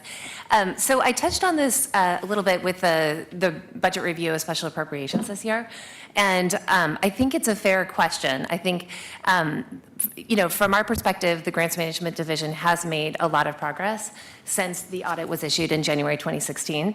So that's the competitive grant program. There's standardized reporting on grants that's provided to council through the Grants Management Division. And then there's also training and evaluation. So those were some of the things that the auditor called out to improve the program. That said, a lot of the outgoing grants are ongoing, which we talk about, and there really isn't a standardized opportunity for council to review those grants before they're funded again, outside of the budget process, as Sheila noted. So I don't think that that's necessarily the best approach for transparency and accountability. And I think that there's an opportunity to review ongoing grants and determine those that aren't contractually obligated. We took a look at just first glance, there were over $1 million of non-contractually obligated outgoing grants in FY 1920. So you could determine those grants to be one time and deploy those. It does seem that organizations that are receiving the grants on an ongoing basis would be well positioned to compete for competitive grant funding. If I might just add to that, for the ongoing external, each of those have been previous council decisions to make them ongoing, either because they were serial one time or because there was some particular virtue, like those, for example, that we would just. And so I love your question. I think it's a really valid one, and especially would like to know what's happening with that 32,000 with last Thursday. Thank you for that. For me, I believe us when we say that we have a limited money, and so I think nothing's off the table. I think we should be looking at everything and questioning why we are continuing to do things that we've always done, right, when we're actually in a budget crisis. So just one of those things that make you go,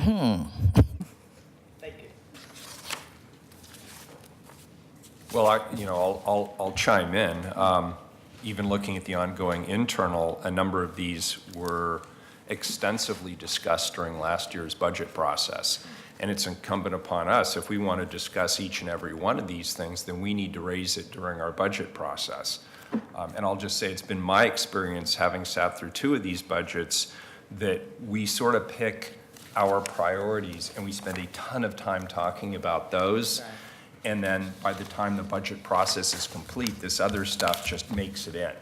So if we want to be thorough, it's up to us to be thorough. I can actually answer most every question about every one of these, but that's because I have to go through independently and put every one of these things into the proposed budget.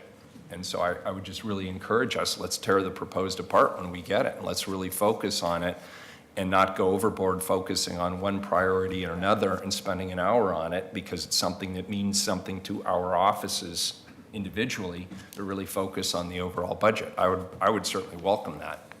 I look forward to that. Good, you bet.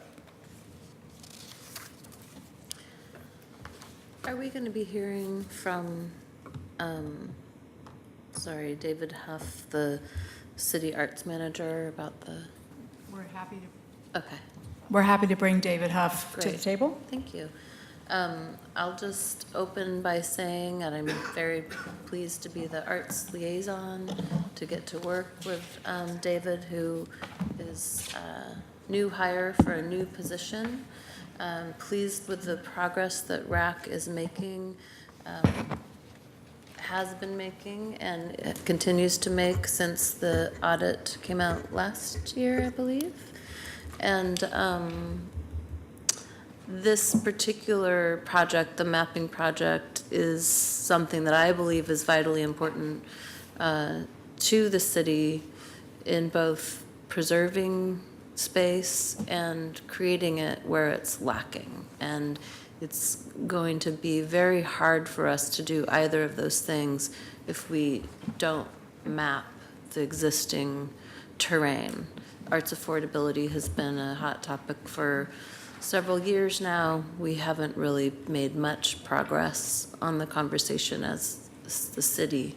And so here's David Huff, City Arts Manager, to talk about it. Thank you for having me. Just very briefly, when I think of this direction to develop, if the city's goals for supporting arts and culture were limited to large arts nonprofits, we wouldn't need to map them. We know where they are, we know who they are. But what we also know is that many residents get their arts and culture not just from arts nonprofits, but from businesses like jazz clubs and record stores, movies, theaters. They get it from cultural programming within service organizations, informal spaces and artist-run spaces. And that is even more true for marginalized communities. And so if we want to have a comprehensive plan for how we're going to maintain and support arts and culture in the city, we need to know where these places are, know who's serving them, know where the gaps are. And I think that this partnership between the city and RAC is about taking that information and saying, not only is it valuable for us in planning, but if we, as a city, sometimes don't know what's happening within our borders, that many people don't know what's happening in their own backyard. So good data practice is to take this database and make sure it's publicly available and useful for residents. And we have RAC Director Madison Cario here, who I'd like to invite to the table in case any of my colleagues or city staff or our lone community member Holding down the fort. has any questions. Any questions about this item? All right. Dr. Smith? All right. Well, I'll just put another little plug in for this. This is an issue that I started raising at the city level probably a decade ago when I started seeing art spaces, whether they were studios, galleries, venues, start to be priced out of the city. And unfortunately, I don't think anyone in a position of power really heard those alarms going off. And it hasn't really been until the last 2 or 3 years that I've heard any kind of meaningful conversation at the city level about preserving affordable space for arts and culture workers and organizations and entrepreneurs. So it's pretty vital. We're seeing organizations and artists who are established and who should be very safe and stable, being destabilized in the same way we're seeing renters being destabilized and displaced. So thank you for being here, and that's all I have to say. Do you have a comment on it? I'm just curious if you'd like to comment on what is the experience of artists right now in Portland, and how does RAC try to help with that process? It's a great question. I can't speak on behalf of all the artists. I think they all have their individual experiences and journeys. I've been here for a little over 60 days, and I've had the privilege and pleasure of meeting with many of them. And I hear a lot of amazing stories. Some common themes are concerns about diversity and inclusion and space. This is not new and not news to anyone. This is a national problem. I am really excited by what I have seen going from county offices to city offices to coffee houses about how hope-filled I think the community is. I think they get a sense that change is happening. And I'm thrilled to be a part of, RAC and to work with David and the community to reimagine and prepare for Portland 2035. Very excited to hear about the emphasis putting in on the census. And I think that RAC has connections all over the region, and we have arts ambassadors that can go into every one of those communities and help that conversation about being counted. I think we're great allies, and I'd like to see RAC and city bureaus and cultural organizations work more closely together on all of these topics. Thank you. Madam Auditor, could I ask a question? This may be an unfair question just to put out right now, so I don't necessarily need an answer at this particular moment. But at the request of Commissioner Fish and myself, you had done a thorough audit of RAC, and we took the opportunity with the change in leadership there to do a bit of a reset with regard to how the council views RAC and what the potential strengths are, where the gaps and weaknesses are in our administration of our resources going to RAC. What advice would you give this council as we undertake this budget process, having completed that audit? What advice would you give us?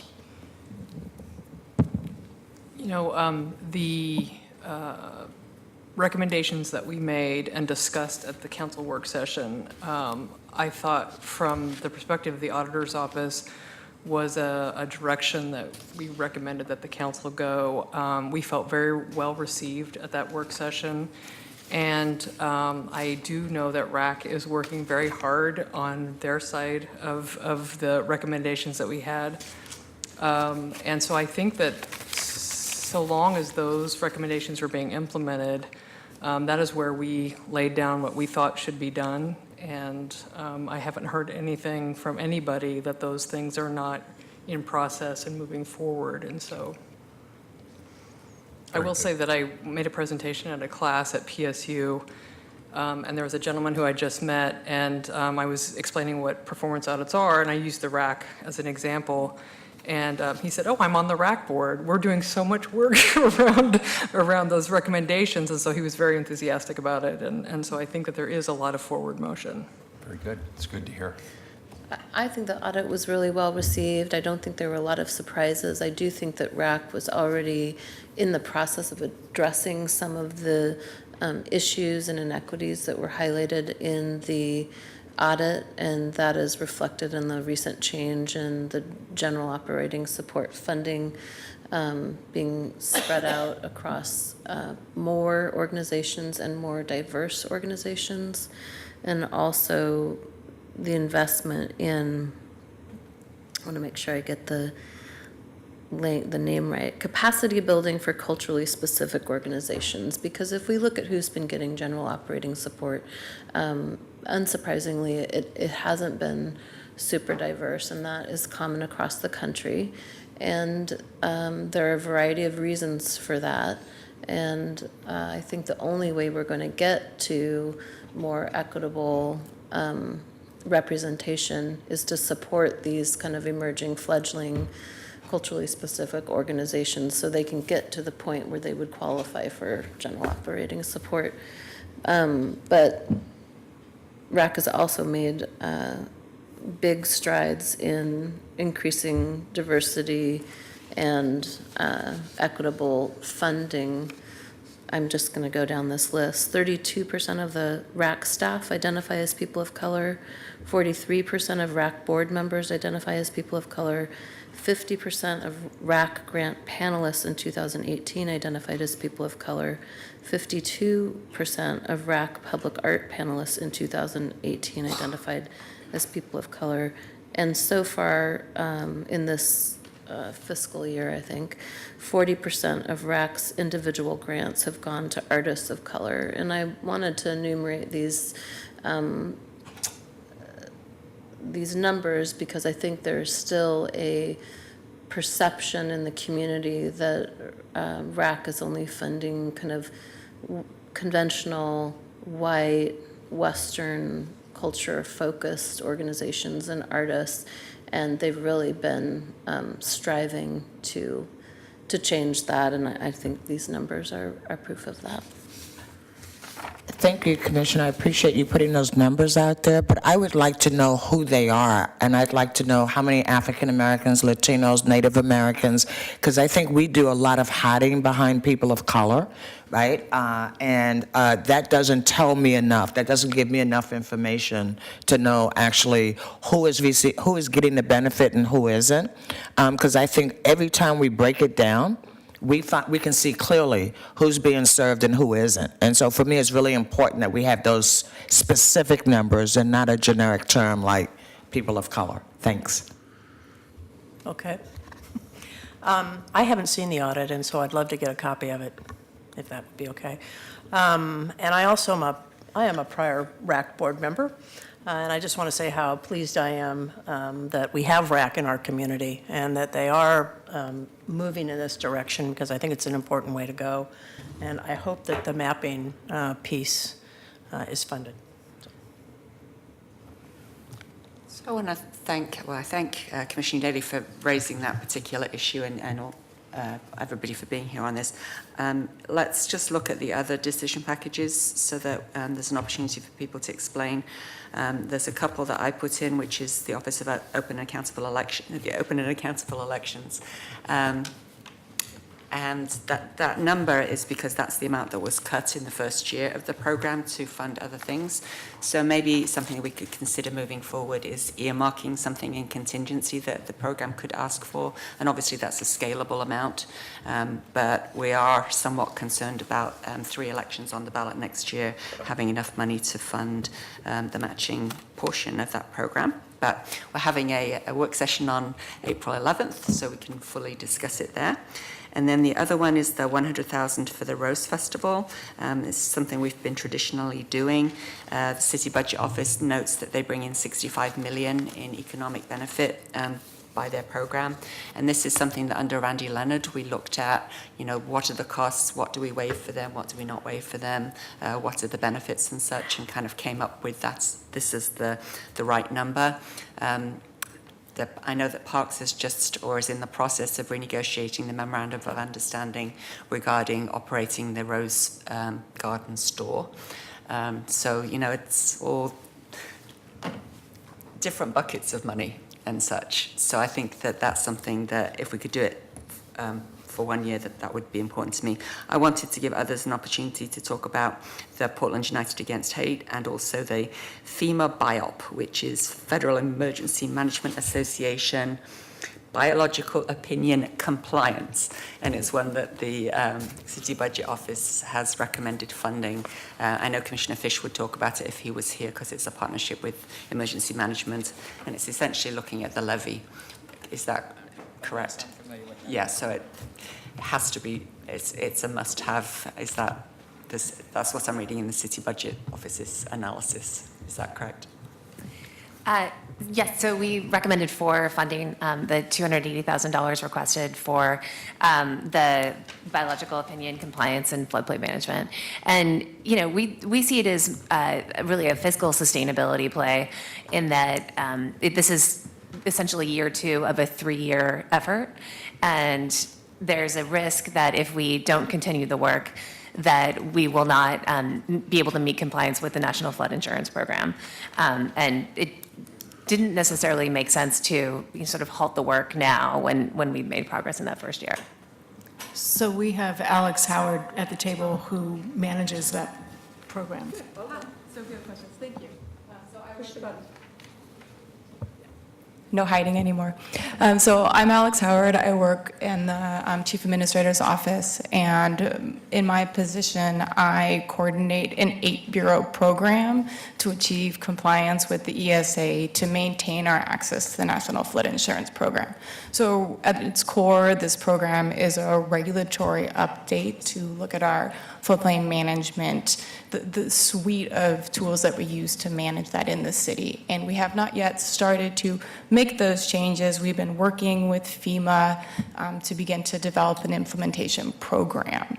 So what we're looking at for this coming year and this $280,000 ask is primarily support for the planner position that will be working on those regulations over the next few years, as well as work to begin to forward the community engagement and outreach that will be necessary to explore these regulatory changes. In this current fiscal year, we are completing our existing conditions analyses, including analyses of housing issues and conditions in the city, job conditions in the floodplain, to understand what we're working with and what the regulations will affect.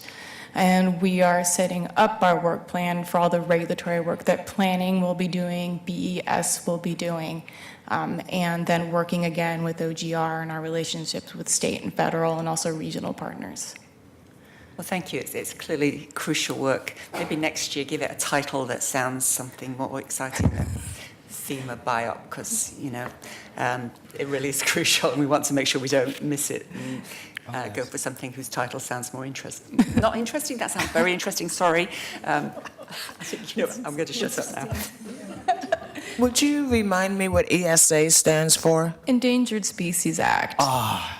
So I I'm was really sitting here sorry racking my for brain using trying that to remember. Wait, I know that acronym. Yeah, FEMA was sued by a series of organizations for violating the Endangered Species Act in Oregon, and so the implementation period is starting now. Dr. Smith, did you have a comment? Before we take a break, could you just Sorry? I'm sorry, I wanted to hear about what's the ask for the Portland United Against Hate. I don't know, is anybody here to present about that? Carrie, could you come up and speak? Welcome. Thank you. Great. My name's Carrie Coe. I'm the program manager for Portland United Against Hate with the Office of Community and Civic Life. And we we worked on with OMF on putting together this proposal for continued grant funding for our community partners, similar to what RAC was saying about capacity building for culturally specific communities to fight against hate violence, and then to do staffing transition to make this a sustainable community-led coalition to transition from having, a city staff person to a staff person based in the coalition. We've seen the rise of hate violence over the last few years, and that's no secret. We talk about that a lot here. And we see Portland United Against Hate as one of the city's primary links to addressing hate violence and to building the capacity of community members to not only address that violence, but to provide support to the communities who are most targeted. Thank you. Yeah. Appreciate it. So I just want to raise my usual cautionary flag. I see at least 3 things on this list that I believe are ongoing as opposed to one time only. I heard you say that the 280 for the FEMA BIOP, soon to be renamed something far more interesting. That sounds like that is not actually a one-time only request. It sounds like that is an ongoing request. I assume that the Portland United Against Hate, is this a one-time request? One and done? I mean, I think that the community sees this as an ongoing need in fighting hundreds of years of hate And I assume violence.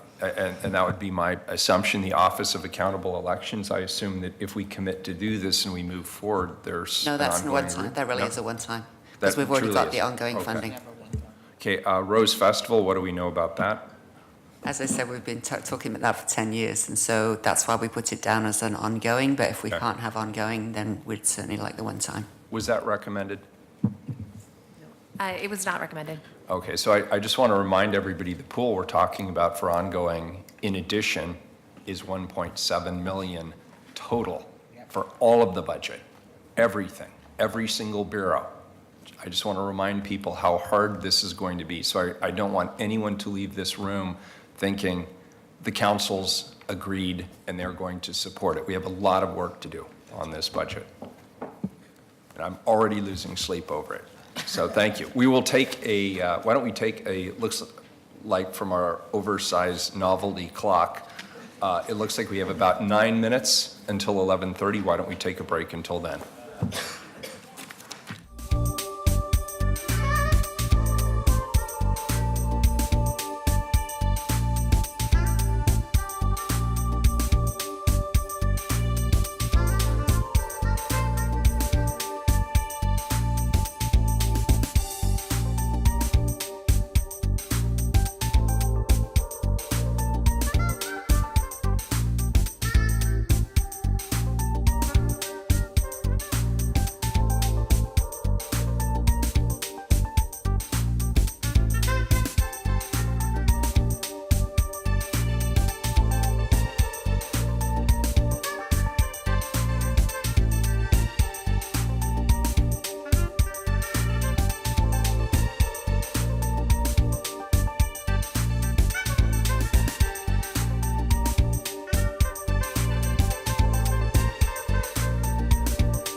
Now we have the Office for Community Technology. Elizabeth Perez is here, and as you will shortly find out, she has lost most of her voice, so we'll have to bear with her. I'll do my best. Good morning, Mayor. Good morning. If you need me to tag team, we will. Commissioners and budget advisors. Oh boy, it's harder than I thought it was going to be. So first, I want to commend and thank the entire OCT staff. This past year has been full of change and uncertainty, and they've really stuck through it, and they've worked hard to fulfill the mission of the Office for Community Technology. Elizabeth, I'm having a really hard time just feeling for you. Can I just read your speech for you or something? I mean, I realize I appreciate the effort, but it sounds painful. Could Jennifer read your speech for you? Thank you herself. This could also just be a blatant sympathy play. Yeah, right. Okay. You want to go for it then? Sure. Okay. Just keep in mind that I guess I'm talking about myself, so just keep that with a grain of salt.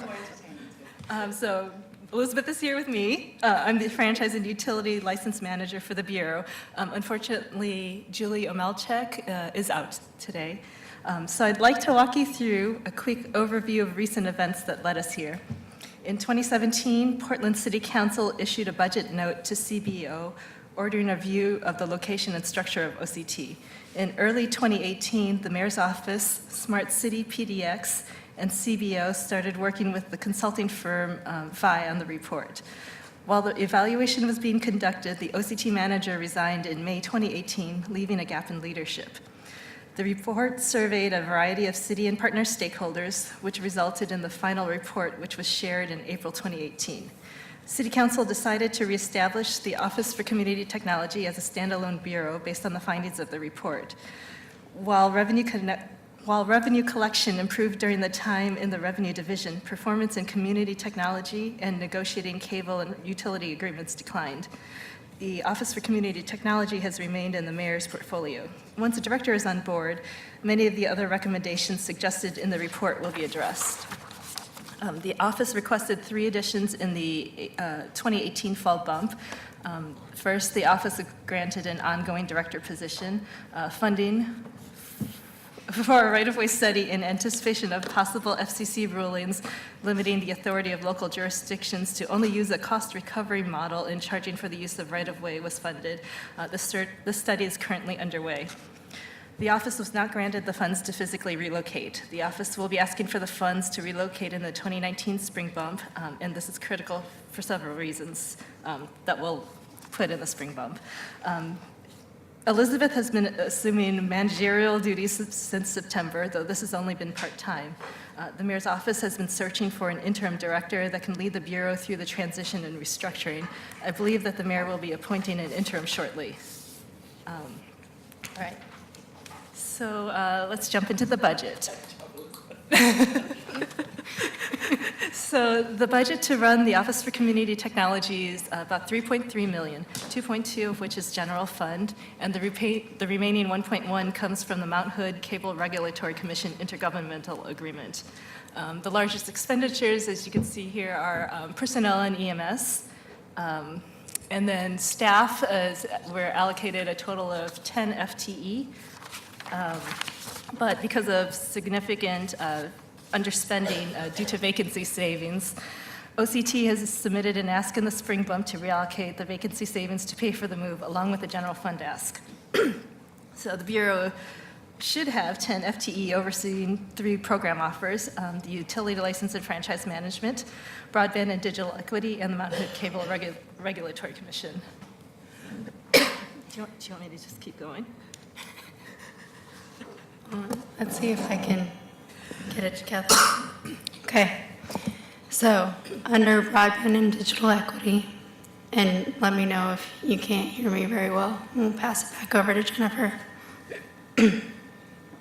So this program focuses primarily on public policy and external partnerships that advance competitive, affordable, and equitable broadband internet throughout the community, With only 1.4 FTE allocated to this program, staff has pursued strategies to support residents through coordination of the Digital Inclusion Network. This network aims to serve residents who are not online and do not have access to adequate internet to be digitally connected. The framework for this work comes from the Digital Equity Action Plan, or the DEEP. The DEEP mission statement is to bridge the digital divide for excluded members of our community with affordable access, training, and tools. The DEEP identified those communities as those with low incomes, people of color, those with disabilities, those with limited English proficiency, and older adults. The largest program expense for broadband and digital equity program is the amount provided to OpenSignal for operating expenses. The remaining program expenses fund staff and related external and internal materials and services. So for MHCRC, otherwise known as the Mount Hood Cable Regulatory Commission, that was created 25 years ago by Portland, Multnomah County, and the 4 East County cities to regulate cable franchise agreements and ensure public benefits derived from these franchises support community technology needs. Examples of some of these public benefits are the community technology grants, the Tech Smart Initiative for student success, support for the 2 community media centers, OpenSignal and Metro East, and then advocacy and consumer protection related to cable franchises. The MHCRC contracts with the city through OCT for staffing, financial, and administrative support for these services. The MHCRC program within OCT represents fulfillment of this service agreement.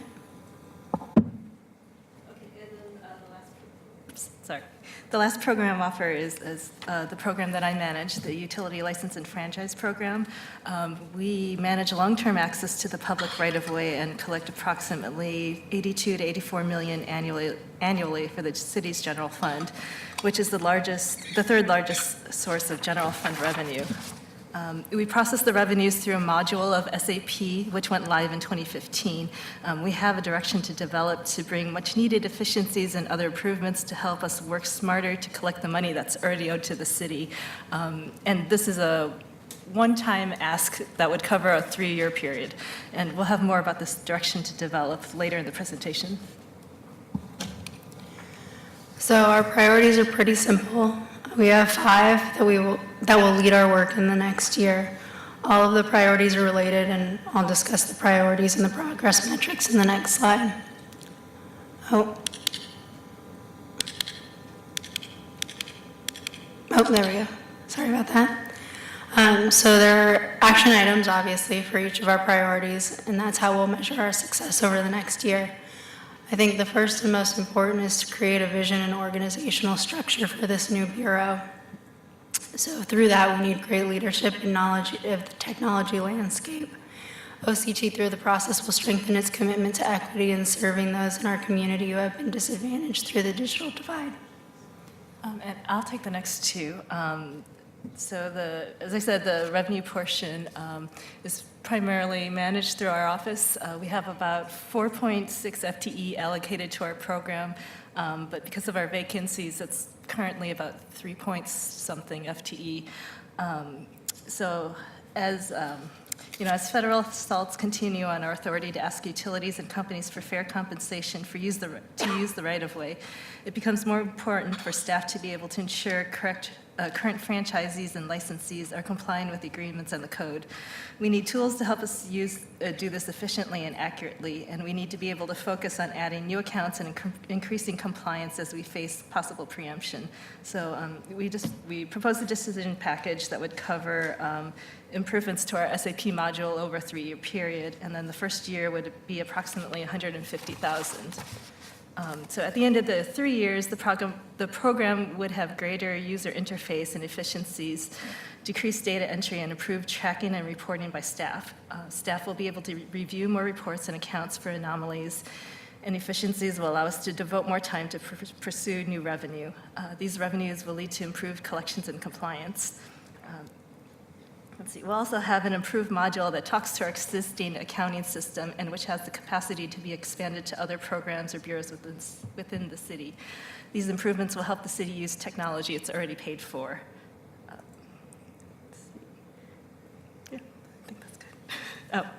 I think, oh, the next one's me too, excuse me. Our next priority is to lead a citywide approach to negotiating private company use of right-of-way and assets. The Bureau will assist MHCRC in preparing for the cable franchise renewal for Comcast in 2020. And the Bureau has worked well with the Bureau of Transportation, the Office for Government Relations, and the city attorney to maintain authority over our right-of-way. With full staffing and leadership, we believe that OCT will be able to enhance our efforts. The last priority we have is to ensure equitable deployment and use of community technology. We believe that through phase 2 of the Digital Equity Action Plan and including new DIN members or Digital Inclusion Network members, we anticipate better understanding of the needs of our community and being able to figure out how to currently meet those needs. So this slide just shows some of the successes that we've had as an office. 88 million for the general fund revenue, that's 82 from our office, and then 6 million from cable franchise revenues. And then second item, it refers to our office's leadership with the rest of the city bureaus in advocating for to maintain local authority over access to the right-of-way. Also, the MHCRC granted $11 million to 5 public school districts in Multnomah County. Through the funding for Open Signal, they've increased programs directed to serving underrepresented populations. And then the deep strategic actions are on track to meet the 5 goals of the plan. Those being increasing access to affordable high-speed internet access, providing training and support to ensure everyone has the skills to use technology to enhance their quality of life, provide funding, coordination, and training and staffing resources to help community partners bridge the digital divide, and create opportunities for jobs in the digital economy for underserved populations, and lastly, to build a policy framework supporting digital equity. And lastly, some of the challenges and risks that are facing our office. The first is the FCC is challenging local authority on a number of key issues that could affect our ability to maintain or increase general fund and protect Portland residents from subsidizing private companies' infrastructure costs. Second, there are a number of accelerating changes happening in digital technology. The City of Portland has the opportunity with the reestablishment of our Bureau to help centralize policy regarding these changes and how it'll affect the city and our residents. We hope to increase capacity so that the city is prepared not just to react, but to prepare for the changes we see coming. So that's the end of our presentation. As you've been able to see, we're in a transition period this year, and we'll hopefully have our strategic plan ready for next year's budget. We can take any questions. I'm very glad to see that we've got 20 audits in progress because they often result in settlements favourable to the city. Do you have a timeline on any of those? Because we could really use a bit more money in this budget. Yes, there are, I'd say, off the top of my head, between like 3 and 5 that are approaching final conclusion by the auditor. We expect maybe at least a couple of those to be appealed internally, and that relates to some of the other work we're doing to update our code and to provide a forum for administrative appeals on these audits. The rest are in various stages of information gathering by the revenue auditor. But, you know, I think one of the things that we hope for in some of the improvements to be made to our system is to give the revenue auditor some help on the front end research so he can better prepare and faster prepare for these audits and get them out the door faster.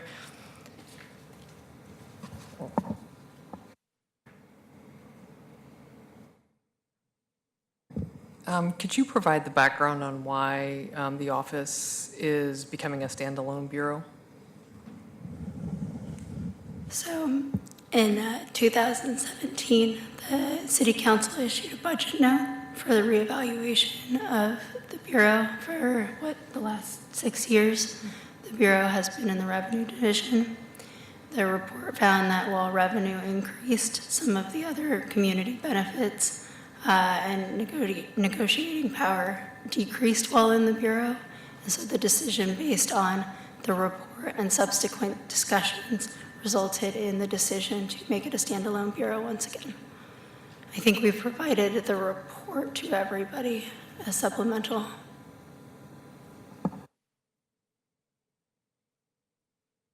So it's basically a policy choice by the council to do that based on the previous experience where it was standalone. I think it has a lot more opportunities to be nimble and to do some of the external work with the Digital Equity Inclusion Action Plan, etc., which is different from the kinds of things that revenue does. There's a good summary on page 2 under base budget key issues. Most of that page is dedicated to the council's decision. When was that decision made? September of 2018. January? September 2018. I think it was it kind of gathered over time, hence the direction to the budget note to really take a close look at it. Mm-hmm. But it's been an ongoing question almost ever since it was put into the Revenue Bureau as a cost-saving measure when the previous director retired, and the woman who took over wasn't hired as a director. She was put in charge of the program as a manager, which again was a cost savings, not necessarily benefiting certainly the employee, but also the program. I just don't remember there being a council decision. Okay.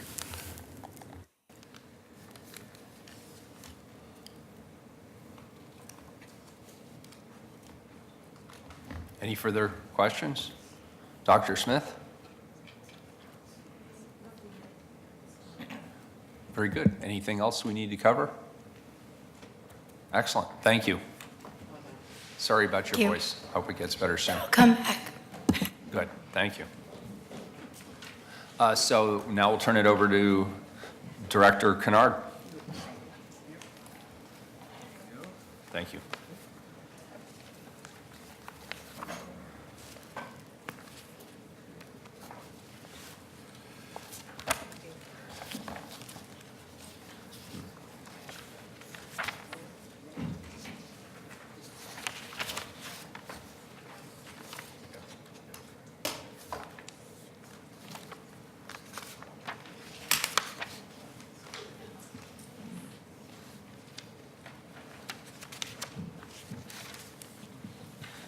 All right, good morning, Council, Madam Auditor, colleagues, and Budget Advisor. My name is Jessica Kennard, as you know, and I'm here with Chief Administrative Officer Tom Reinhardt. We'll round out today's presentations with a review of budget priorities that were discussed last October, as well as a discussion around perhaps changes to those priorities or sort of more of a looking forward. As part of the changes to the budget process this year, we held 2 conversations last October to discuss key issues and early City Council priorities for the upcoming budget development process. A primary goal of these sessions was to increase the predictability and transparency of the budget process by providing early identification of key issues. At this particular juncture in the budget process, as you evaluate the proposals and trade-offs in front of you and consider the many Bureau budget presentations you've heard, we want to take this opportunity to look back at what was discussed last fall and reevaluate the key issues with new and additional knowledge of what we have today. I want to mention that there were a few topics that a member of council expressed a desire to hear more about during this work session time, but due to limitations in the available session time, we're looking for additional opportunities later on to have those discussions. So for today, a couple of our presentation goals. Again, last fall, Council identified over 24 discrete budget issues that required addressing. This was not a comprehensive list, as Council acknowledged that new priorities and issues arise every budget cycle, and of course also noted that a new member of Council joined us in January. However, this exercise did provide an important base for understanding some of the critical needs and issues facing the city. In many cases, You all have made significant progress towards addressing these issues. This presentation provides an update on the status and progress of those key budget issues discussed last October, and it also seeks to highlight those issues that may be addressed this budget cycle and issues that may be addressed in future budget cycles. This conversation is part of an ongoing discussion with you all to help ensure the city is able to be more planful in addressing both urgent and longer-term issues and council priorities. So we are now on the beginning of October's key issue review slides. This first slide shows the identified issues which council has already taken action to address. Notably, council has committed $7.9 million in one-time general fund resources to address legal liabilities associated with the Anderson lawsuit and the new pay equity law. Immediate funding needs for the Columbia River levy requirement is also being requested via carryover in the spring bump. And additionally, in the fall bump, council provided funding to initiate work on the 2020 census prep project that you heard about earlier today and the Southwest Corridor housing strategy. Council also addressed initial Portland building technology costs and increased funding to support downtown space optimization costs. Council also directed that these projects be brought back for continued consideration during the 1920 budget, which is the column, the checkmark column on the right. Oh, I missed that one, I'm sorry. For listeners or viewers at home. Got ahead. Wow. Finicky. Okay, so the next list, the list of current requests, are those that, at the direction of council, bureaus have brought forward for potential funding to address a number of the issues that we discussed last October.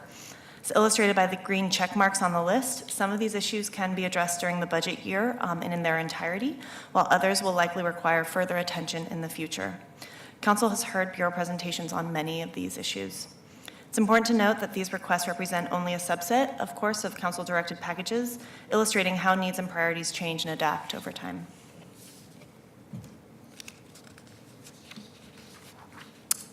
Additionally, a number of the key issues that were discussed last October are not required to be addressed via an additional financial commitment at this time, but they will necessitate future action. This list shows those future requests.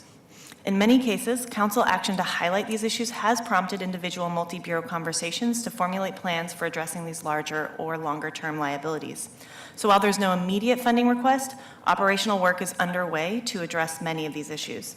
This illustrates a key value to these priority conversations. Early council discussion and direction around critical issues empowers us staff across bureaus to develop and plan for potential solutions, increasing the predictability of operational and budget needs. In addition to the aforementioned list of discrete issues, last October, members of council also highlighted a handful of general priority areas, including parks, public safety, and livability. There are a number of tools at council's disposal to address these and other key issues. In this budget process, the mayor and council may choose to allocate requested resources. Additionally, bureaus may be directed, either informally by a commissioner in charge or formally via a budget note, to work on a particular issue or produce a particular outcome. Looking forward, we can further develop, refine, and plan for addressing key issues in our fall work sessions. We will have new resident information available by that time from our Community Insights Survey. Additionally, bureaus are required to provide performance and investment reporting information in the fall that informs our annual performance reports. Finally, there's also the opportunity to proactively identify and address issues via next year's budget guidance. So that concludes my brief overview. We are available to answer questions, and CAO Reinhardt will lead us in a discussion. Good morning, Council. Tom Reinhardt, CAO. I know it's hard at the end of a long morning to maybe switch gears and to delve into a little bit of a different way of thinking. The intention that we have here is just to revisit this long list of priorities and re-engage you as the governing body to try to get clarity for people like Jessica and I that work to implement your directives. Did anything jump out at you on the list that Jessica just reviewed? I'm thinking of Pam's admonition to me during our budget presentation at the Office of Management and Finance when she looked at me and said, Tom, what are your priorities? We're doing something similar here with you in terms of what have you thought about during the last several weeks, and what do you want to engage with us in terms of setting clear priorities going forward, and any additional information you need or any other presentations? So I would note, and I'm just speaking for myself, my priority is to address the homeless crisis, and it's not even on your list. And we have a significant issue in that last year, $7+ million going to the joint office was one time only. Yes, Mayor, that was one of the issues that was discussed in depth last October, and there is a request for one-time funding that's listed on the second slide. So the joint office one-time funding and potential ongoing conversion. I breezed through these really quickly, Thank you. so you all probably didn't have a good amount of time to actually look through them.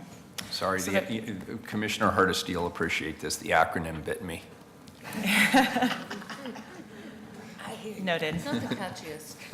And there's also, of course, the Not the least conversation. catchiest, though, either.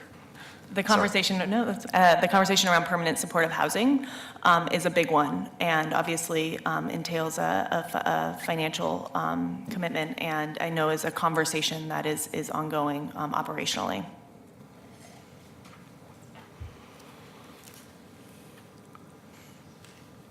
So this is at your discretion, council. Anything useful for you to discuss or to ask us or to do follow-up, or what we can engage with you on now is completely up to you. So I'm not quite sure what we're being asked to discuss, but I will note that Commissioner Fish obviously is out with his treatment today. For both of us, the operations and maintenance of new parks is absolutely crucial because we have to address the inequity of our park system. And if we're going to say, no, we're not going to build a new park because we can't afford to operate it, that's not acceptable. And so I really, there's two kind of core principles in the budget that I want us to hold to. One is that we do provide operations and maintenance for new facilities that come online, and that's not just new parks, that's all new facilities we need to stop doing what councils for decades have done in not thinking about how are we going to play to replace this. So that's starting this budget, we need to do that. And then second of all, we need to look at how are we going to address those the inequities. Actually, there's three things. The third is the 50% set aside for maintenance to address some of the backlog in parks, emergency management and transportation. That we have to, in combination with Build Portland and other strategies, that discipline has resulted in some really good improvements, as much improvement through that set aside as through raising property taxes in the Fix Our Parks bond. And so I really want, those are very important principles to me.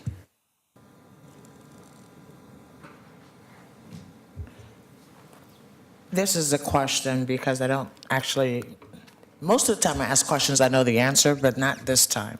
I'm curious as to how we avoid the one-time funding gap as we move forward.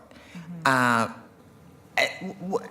do we, is it the council needs to take some action?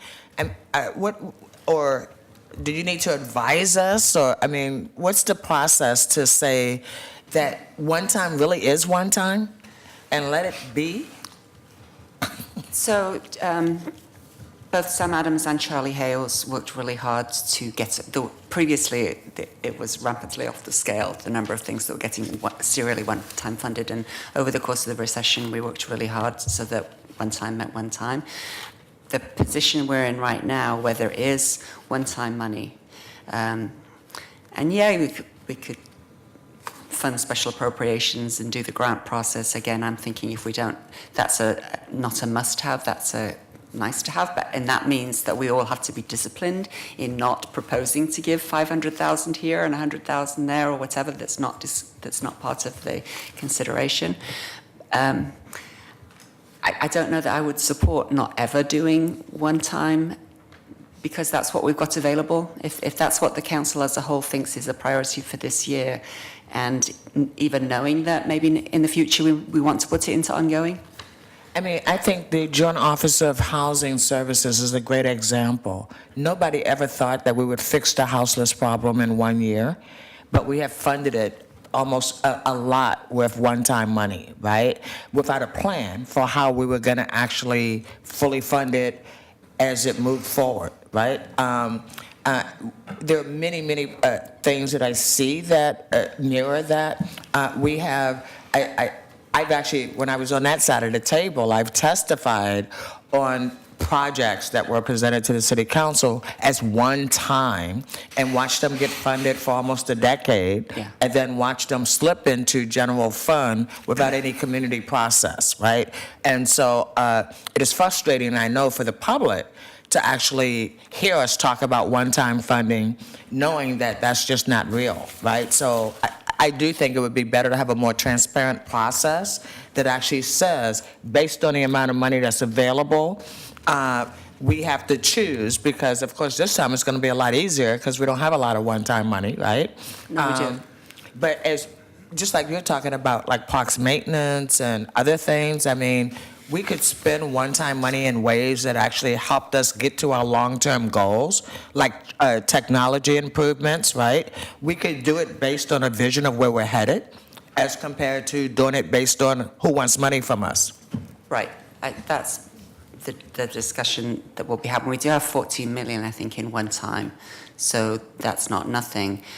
In previous years, it's... Oh, right, the ongoing is 1.7, my bad. Yeah, that's okay. Okay, give me the 14 million, I'll take care of it, I'll fix it. Well, Just kidding. Given that there's Right, only right. 1.7, in other years we've asked for all the bureaus for deeper cuts so that there is more ongoing money, and the bureaus they were asked to trim but not to provide anything back into the buckets that we could say actually housing needs to get this additional ongoing. So in the meantime, I think we're all going to agree that we need to continue investing in the proven strategies. If it means it's a one-time that it's kind of got an asterisk, we do need to figure this out. Right. Tom? A point that should be made here is that on the 3rd, when CFO Cooperman brings the consolidated financial management policies back to you for consideration, a key element of it is the 5-year plans that we're asking all bureaus to do in terms of their own financial sustainability. I encourage you to ask the one-time question, because we are going to be asking it of all bureaus, to try to avoid this predicament that we often find ourselves in, which I think has been correctly identified. We need to push that discipline inside the organization that everybody should be planning. If you have one time now, how are you phasing out of the one time, and what's your plan to do that? Right. A week or so ago, I sat over here and asked Director Joel the very same question, because I agree with you, Commissioner Hardesty. We are looking at a potentially very uncomfortable situation with the joint office when we can't provide that one-time funding. So I think it's a conversation that all the council should be engaged in, but we are trying internally to address that problem. I believe one of our biggest problems is technology. And I believe that we have people who purchase technology who have no clue what the needs are for that technology. And then we have people who are technology experts who actually aren't engaged in the actual purchase of the technology that we need. So how do we bring those pieces together so that the technology that we're purchasing makes sense for the need that we have? Okay. Interim Director Kennard gave me a very clear look that this one's mine. This is a long conversation. I think we probably should have a whole separate session on technology. However, I think a fair answer to this question is that we have a long way to go on the discipline in terms of what technology services does in terms of maintaining each bureau's technology and what's the bureau's responsibility. One example of this that is present right now and under your consideration is we are investing nearly $200 million in reconstructing the Portland building. We have significant decisions to make as a city in terms of how we are going to do the upkeep on the technology investments in that building. Council approved a whole separate package of technology investments to have a single AV integrated system so that you don't have to go into every conference room and deal with a different cord. But we have not figured out how we are going to fund that on an ongoing basis in terms of 5, 7, 10 years down the line. So exactly what Commissioner Hardesty is mentioning. I think we have brought a better discipline to the annual process of planning for it. But it's still so new for us. We're sort of like a teenager who's still trying to figure out the next step. We don't exactly know how to integrate our ongoing funding with our planning. So I would welcome a longer session with our team on that, but I don't think, we probably can't get any deeper today than that. I'm wondering if you could briefly give us an update on Portland Harbor cleanup. We got a plan from the EPA, then November 2017 happened. The plan was kind of thrown into question. I think as recently as October, the EPA was recommending changes to the cleanup. So how do we proceed without a clear plan, or at the very least begin to budget for cleanup without a clear path forward? I'm feeling the shadow of our highly esteemed city attorney over my shoulder here in terms of what I can talk about and what I should not talk about in an open forum. All right. However, I do want to say we are coordinating very closely internally on this question, and I've used this as an example with Interim Director Kennard and others on the question of we are really trying to identify these issues like this one, Commissioner Daly, in which the governance internally isn't always crystal clear. And among bureau directors, we're doing a much better job collaborating on who's pulling us all together to help the council make a decision. So we are meeting and we are coming up with scenarios, and I know we're deeply engaged with the EPA. And hopefully the fuel storage is part of that conversation, even though it's not part of the cleanup, because we're going to spend millions or billions of dollars on a cleanup, and when we have an earthquake, it's going to be completely undone. Yes, the follow-up from our session the other day is going on, and I'm happy to come brief you on that. Okay, great, thank you. Another strategy that we've talked about around the one time is looking at an evaluation process whereby any new program that you choose to fund at sort of a designated time mark, whether that be 3 years or 5 years, there be sort of an automatic revisiting, and you have to make the conscious choice to refund that program after a certain period of time rather than just having the funds automatically continue. The challenge there, of course, is stability, particularly for if you're talking about ongoing positions or contractors. But there are ways that we can look at an evaluation process that can try to get at some of those issues. Very good. Dr. Smith, anything? So it's a naive question, but what is the Anderson lawsuit? In brief. Looks like they can't say. And that's okay. Being new. Dr. Smith, you and I have a meeting this afternoon. I'll let you know. Okay. We can Of course, cover you'll it. get my version, which may not. I like your version. It's always. We'll all have a version. Yeah, it was a settlement that the city had to pay related to our use of utility ratepayer funds.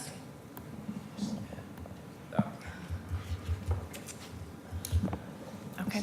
Great. Thank you, everyone. Thank you, Director Kennard. All right, we'll see you tomorrow for our last day. Excellent. Thanks, CAO Tom Reinhardt. Thank you, Dr.